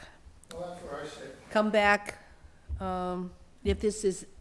if you cannot build to this engineering plan, come back with an engineering plan that can be built to within this concept of not expanding the lawn in front of the existing dwelling. Oh, I'm just so disappointed, so disappointed. You can't. That's my, my only position, is go back and build it this back. It shouldn't have been built that way in the first place. We don't know if we don't even know if this is stand-up. It's not certified, it's not engineered, it's not anything. They took 15 feet off land they weren't supposed to. I don't know. Here's a question, if this house was to ever be sold, they would never get approval. Correct? They would never get a certification of compliance. Correct? That is correct. And one of the... Just nothing to do, but I'm saying to myself, wow. No, one of the reasons to discuss it tonight, we're trying to be proactive. I recommended they come in and we discuss it and try and come up with a resolution. We could file an amended order of conditions, do an as-built survey, and give you a plan that represents what's built. Or we could file a new notice of intent for that upper portion to be approved. But you are correct. I mean, there is an issue of certificate of compliance. Would still be hanging in the balance without some sort of... Should we, is it possible that we can hear from the building inspector as to whether or not this is safe?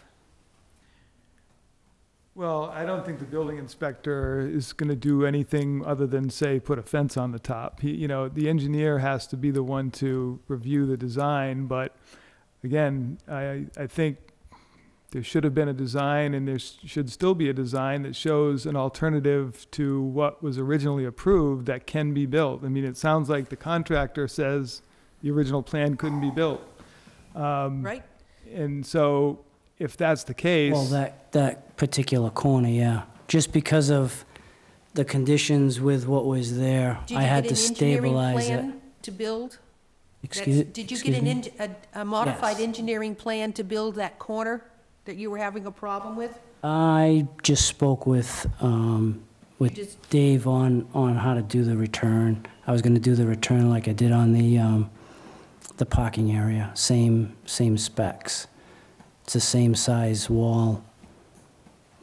So we basically built it the same as it was built for the other side, height, it's the same height. I also realize that this woman who's complaining about her view, and we do not, Vista is not our thing, but the fact is that even if she had been at your hearing, and she saw the plan, and she figured out that it wouldn't affect her view, and then she sees what's ending up, and it's not what the plan had, and it does affect her view.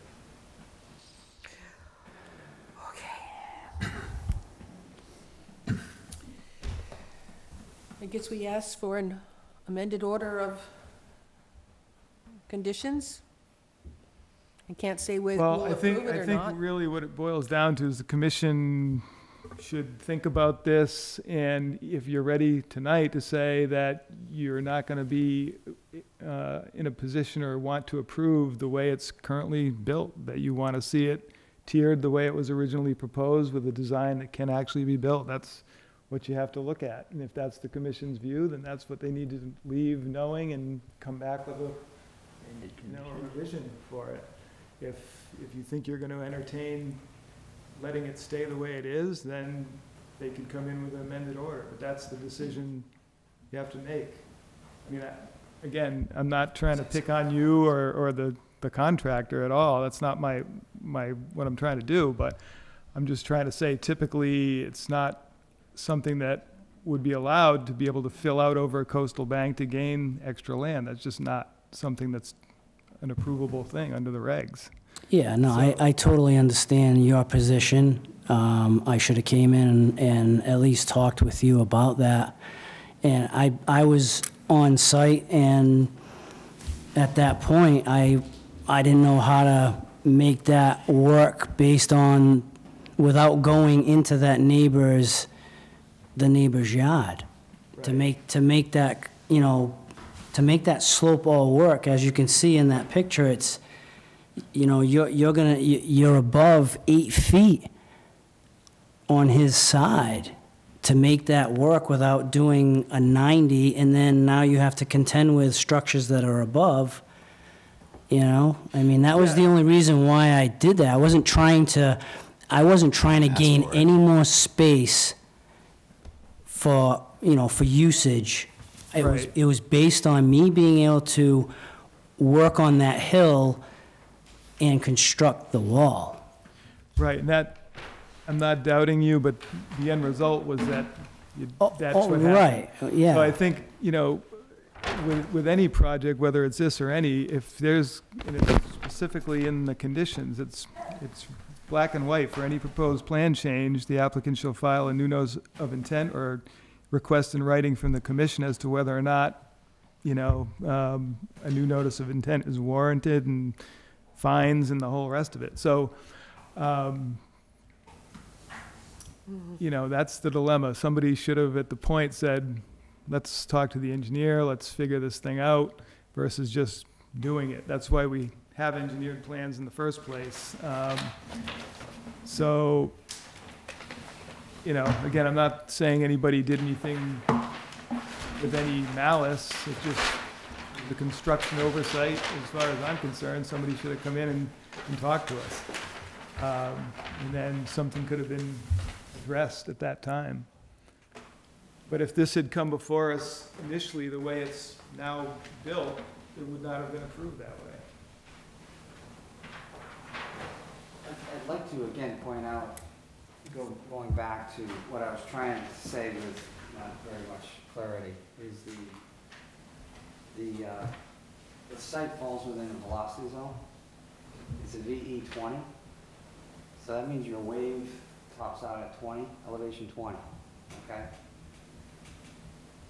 By the Wetlands Protection Act, the top of the coastal bank is the seawall at the base. The DEP came up with a policy, I think it's called 99-1, with all these diagrams of how you define other banks, coastal banks and whatnot. If the waves can only go up to elevation 20, you approve the top of the wall, the lower wall, up to 25.5. The wave now has to get up another 5.5 feet just to get to the top of that wall. And we're talking about 25.5 up to 31. You're 25.5 feet above mean sea level. And, we're talking about dismantling something that is so high and out of reality for a storm event. And if it could be certified as being stable, a stable structure, I don't understand why anybody would be required to take that down. For what reason? I don't see any practicality to that, really. It does more harm than good. If it's certified as a structurally sound structure, why would it have to be taken down? Because you're not allowed to fill out over a coastal bank, that's why. But again, Dave, let's look into the coastal bank. Coastal bank, by the definition of 92-1, is the definition. That's the policy of how coastal banks are determined. So It doesn't say that you determine it by this policy, but it's really not important. That's not the case. It's considered important wherever it exists, and for several reasons, to do with flood control and things of that nature. So if the policy says the coastal bank is where it is, then it's a resource area, and it's protected, and it's got all the same standards as if it was the one down by the shore. There's no That makes no difference. sense. It- You're saying that 31 feet above mean sea level has the same protection, or it has the same value Yes. as the bottom Exactly. seawall down by the water? Regulations, There's that's no- exactly how it is.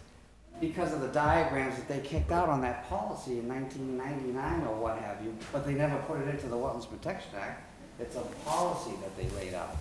I mean, I'd like... That's the standard that's used, and if you talk to DEP, they'll say that's how the coastal bank is to be determined based on that policy. They don't make a distinction between this low bank and this higher bank. If it's a coastal bank based on definition, it's got the same protections either way. And if you want to check with somebody at DEP on that, you're welcome to do that. I do have another question. I visited this site this past week, and everything has been sprayed green. Is that all grass? But the plan says beach grass, not lawn grass. I was expecting to see beach grass being planted, not sprayed with something that will turn into lawn grass. Am I understanding this correctly? What was sprayed on the land?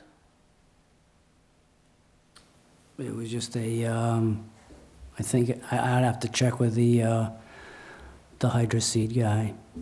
It's seed that is tolerant to ocean spray. And who's going to mow it? If it's going to be grass, lawn grass, as opposed to the planting says beach grass planted and it, on the plan. I guess the owner will cut the grass. You know, the beach grass, if that's what was shown, that's what it is going to need to be. It won't be able to be typical lawn Lawn. grass.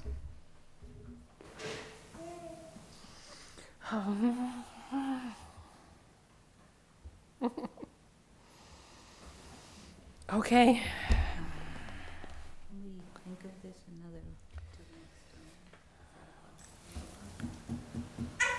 What would you like to do? Go back and build it to spec, but I don't do. Can't go with that, I'm so unhappy.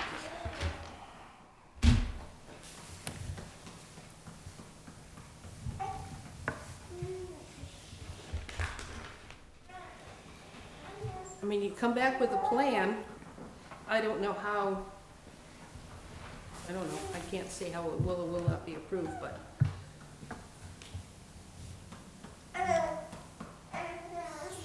You should probably have an order of conditions that match what you built. I mean, I don't know what to do at this point. Yeah, I don't really know how I would deconstruct that and make it per plan. I'm sorry. I mean, I've been doing this for 25 years. I think I'm pretty neat and conscientious about everything I do, whether it's this project or the neighbor's property. That's just I mean, I understand your position. Plan for a ranch and building a cave. Well, I mean, I didn't change the size of, I didn't change any of the block heights on the, I mean, You we did moved change the block heights. You know, the. Well, I mean, the overall height, I mean, Yeah. not moving it forward, you know, So- 15 feet. So I think if, you know, again, Dave, I guess I have to go back to you. There sounds like the contractor says that the plan that you submitted to us couldn't be built, which is troubling, because first of all, we're relying on the site plan as being something that can be built, because it's coming from an engineer. And if it couldn't, then there would have to be some modification to that to try to accomplish the initial plan. So If the contractor says that the initial plan was impossible to build, then there should be some modification to the original plan that's more in keeping with the original plan, but a modification that makes it constructible. All he's been talking about is just one corner. It's where the sweep is here at the end. Mm-hmm. Did a 90 right there instead of a turn sweep of the wall. That's all he's talking. Yeah, really, Not that's, talking about anything else. you can see that, yeah, that right there, that that lower left picture illustrates the troubled spot. We're having pro- You turned it into a 90-degree angle as opposed to a slope, which is one on the plan, yeah. Yeah, it would curve, and again, those blocks, they're 4 feet wide, so I'm very limited for curving, because as you curve, those blocks step back. Yeah, but if you had, instead of the curve, you had made it a 90-degree, you wouldn't have had to, That's what I did, I took the curve, but you went on to, you didn't give us that platform before it went up to a second Yeah, well, wall. That was the problem. I wouldn't have oh, had. I see what you're, oh. Versus a right degree angle, I wouldn't have had a problem with that, but you took the wall all the way up to the top as opposed to stepping it up. Well, as Coming I, in 15 right. feet, then coming up. Yeah, the again. reason why I stepped that up is, when I built that, I had to work my way out because I had no room. So it wasn't like I could go, I had no way of, when you're building the wall, you're setting these massive blocks, so I need room. I mean, I have a picture in here that shows my limited space with steel plates to work in there. May I approach, Yes, please.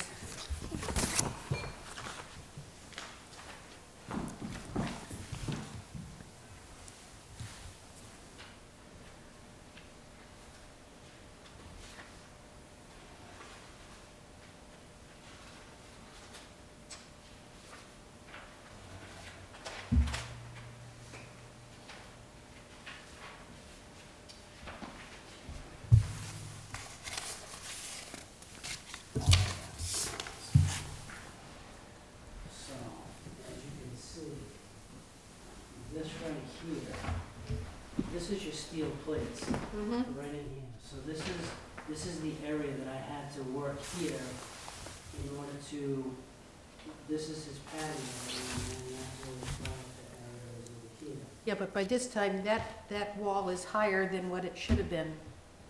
Right. Right, but as you can see, okay, see how each layer Mm-hmm. goes down?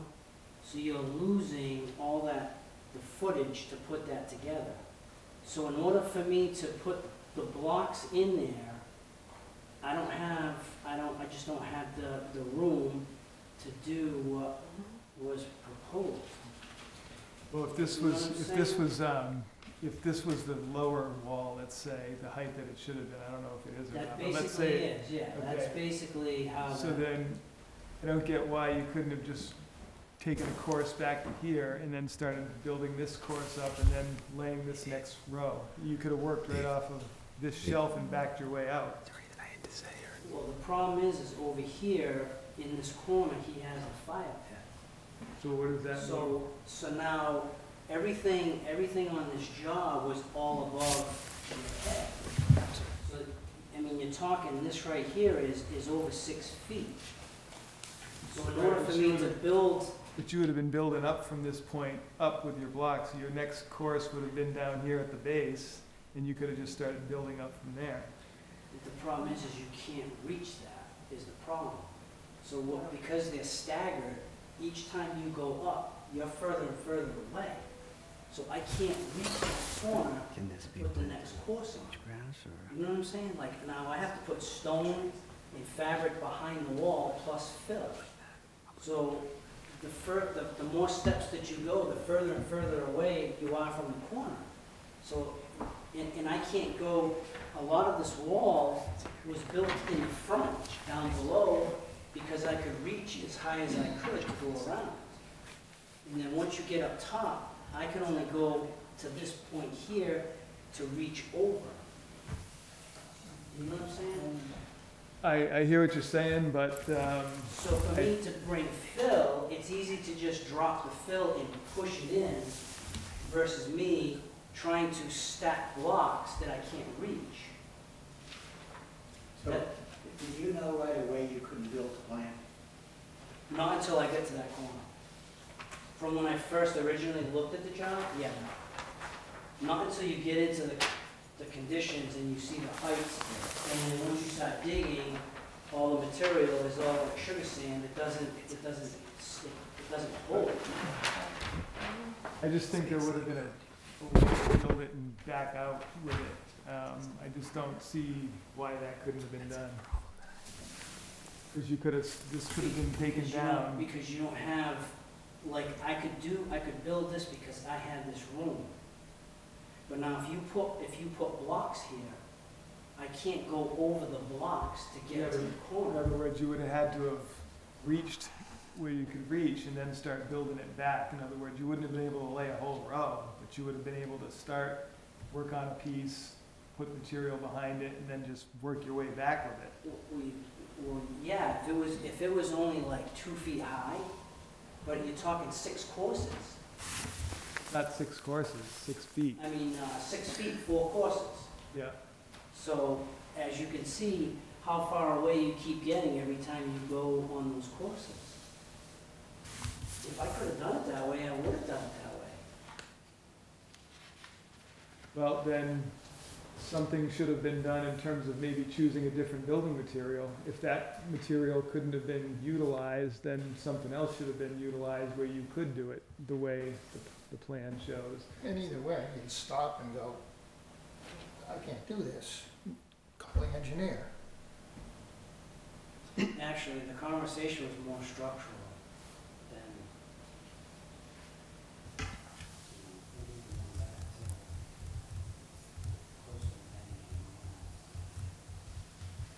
Now, part of the plan was to have proposed timber stairway going from the house down to the first level and then down to the, Oh, that was existing structure. proposed new timber staircase. Or did I misread the plan? No, we had it as an option. Ah. Oh, I apologize.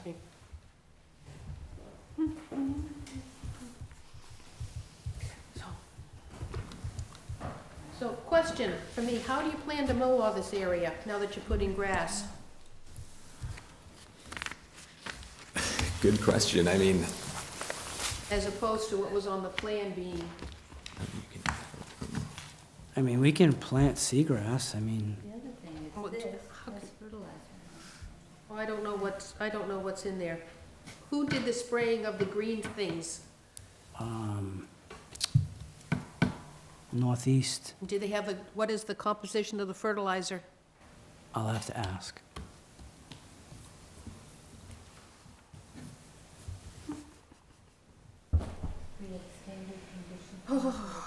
No, it didn't exist, this wasn't supposed to be lawn, so we wouldn't have asked about fertilizer, but.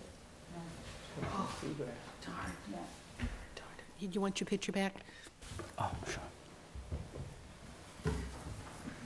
All right, board, come on. You wanna wait, come back again? Come back. Yeah, I see. Hmm? I know where I sit. I know where you sit. And where do you sit, Mr. Smith? Okay, I'm not sitting there. you're not sitting yet. Seems like more information, Steve. I would strongly suggest you go down and take a look at the site. Now, there is as you drive by, there is a set of stairs right there. So you don't have to go on the property to walk down the stairs to look at the impact this has from the water side, correct? There's a ramp here that can get you down to the water side. There's a right-of-way that takes you down to Yes. the water. So because right now, there is no way to access this from the property, from the homeowner's property, because there's no stairs other than this set on the edge. And it's all right even though it's a right of way? People are getting, Yes, Getting the right the of way neighbors from their have the home. rights to go down. This So staircase shown right here is his- concrete. yeah. There's a 7-foot right-of-way that takes you right down to the water's edge. So, All right. So I have no idea how we, Still owned by Mr. Carradine? No, or it's owned by... No, it's like deeded by the abutted neighbor. Yeah. And who's in charge of keeping it in good shape? Because that would be the person who owns, you know, it might be the people who use it, but if somebody has to be responsible. I would assume If it's we're going to go on association. Yeah, I mean, but, yep. I don't know. But here's the question, if you can't even get down there, how are you gonna bring in equipment to maintain the seeds, the grass? Oh, no, there's a whole slope. You can walk right down that slope. That whole, that Oh, that's right, driveway too, for slope. where the ramp, The ramp, yeah. That's why you can walk right down it. That's why you don't need like, but I don't know how you're gonna mow it, some of them is so steep, but that's beside the point, you got the wrong material on it, that's not on the plan. The plan says beach grass, it's not what I'm seeing. Vegetation can be changed. I can just see us getting up, okay. But you're gonna check to see how much fertilizer is, what's been laid? Because we certainly didn't approve grass in this site without a fertilizer component restriction. Come Okay, on. well, I think the board, several of them said they want to continue to think about it and decide how they were going to want to see this go. So I would suggest that, and this is something that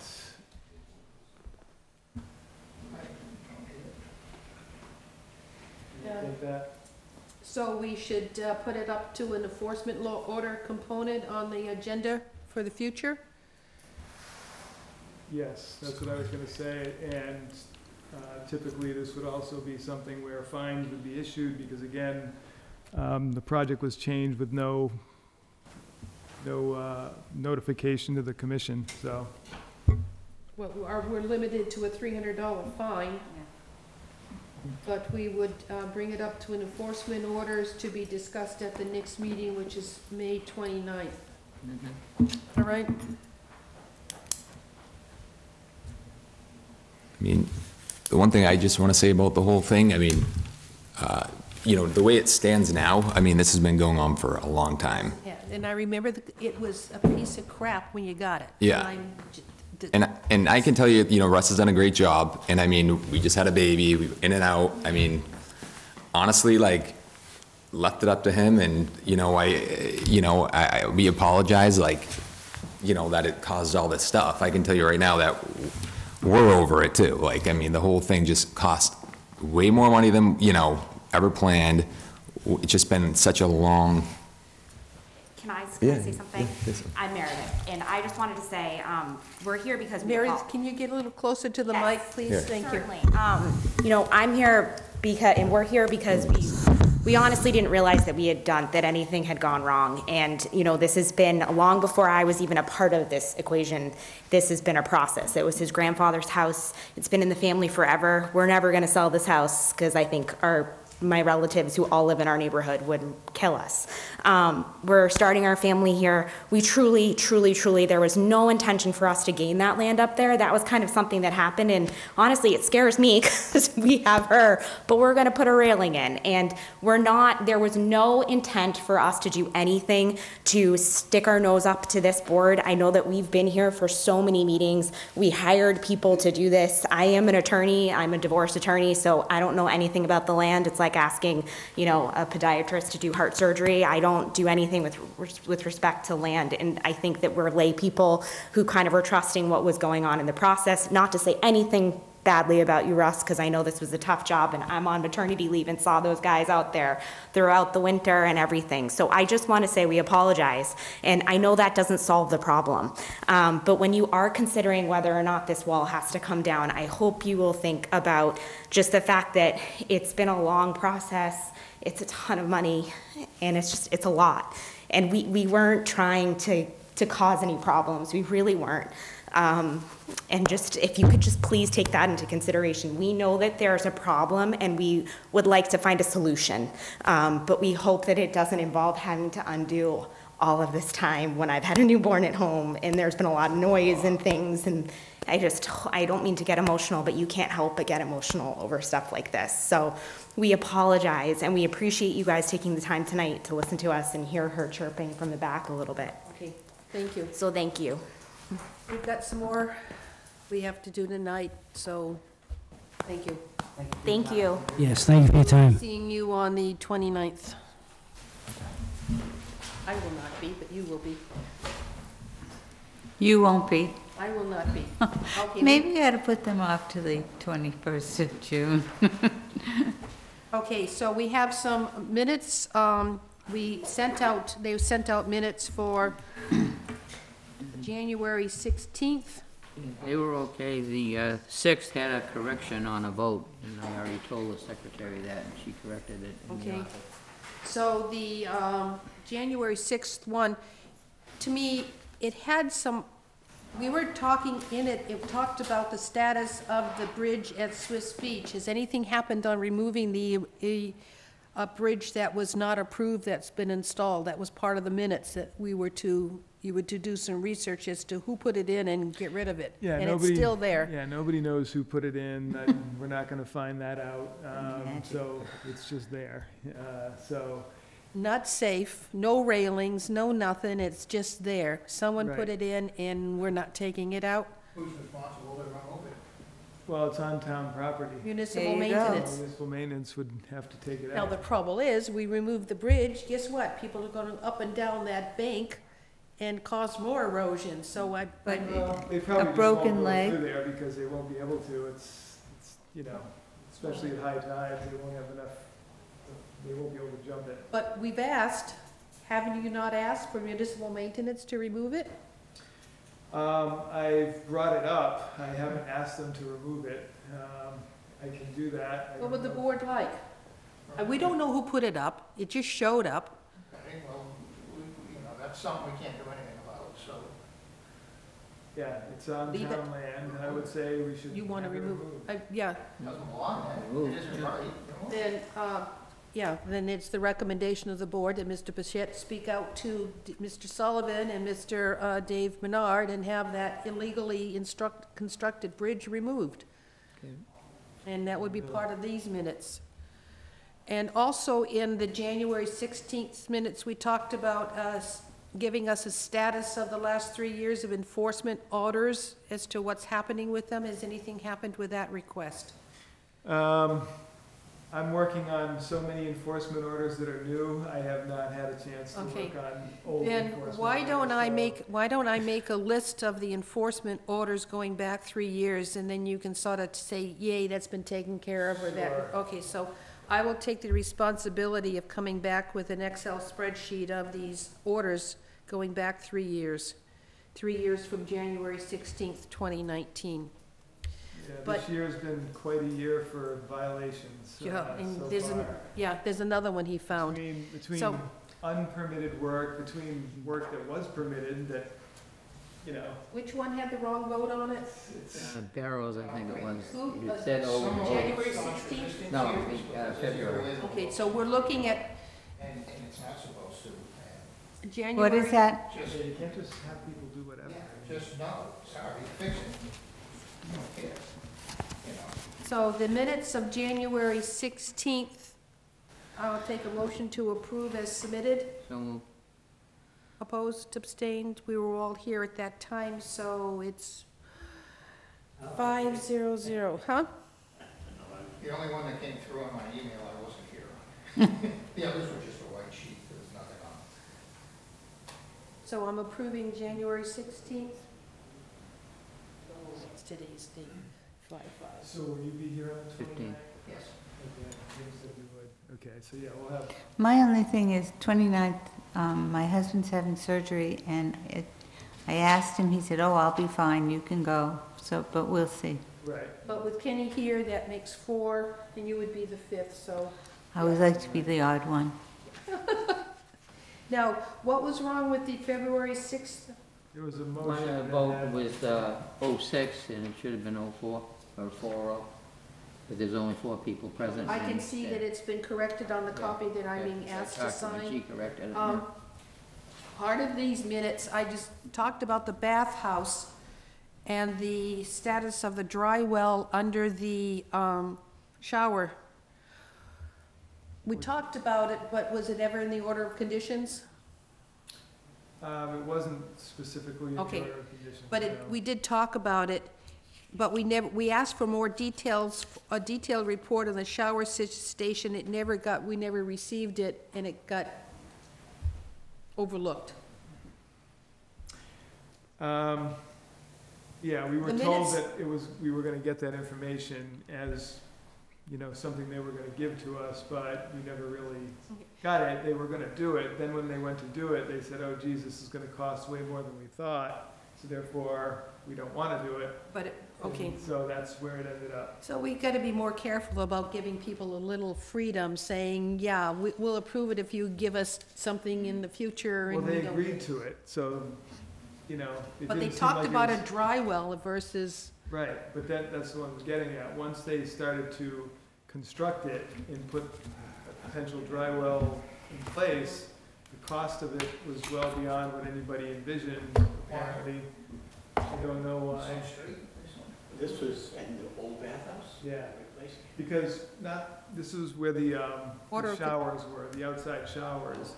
And so the cost apparently would have been to jackhammer out the existing concrete so that they could put a dry well under it and then re-pour over it, which should have been understood if that was gonna be what they agreed to, but apparently, it never, well, I guess any extra was beyond the budget, so that, it was projected that this was gonna cost several more $1,000s, which they didn't wanna have to pay. So, But again, So, yeah, how's the story end? So that was gonna be below a sea level? no, it was gonna just be below the existing concrete, walk area, which was above the beach by 3 feet or so. so there is a shower there now with no well to accept the runoff. Could they put the dry well offset and just Well, it's- shallow concrete? So, have it- Any of that apparently would require chipping up existing and re-pouring concrete, so there's nothing next to it that they could dig and then? No, it's in the middle of the concrete, yeah. And on the plan, there was no dry well indicated, but it was discussed that we would look at one, and they were supposed to give us the details, and it never came. So, 1 second. I'm so sorry to interrupt. Russ is not going to be here. We didn't realize that for the next meeting, so we were wondering if we could come the next one. Do you want to, sure. I figured it. 6/19, We'll be here. June 19th. Okay, June 19th. Yes, Yeah. it's not a hearing, Okay. you'll just, Continued discussion. yes. Okay, thank you very much. I Thank you. appreciate it. Have a good night. Good night. Thank you for coming. Thank you.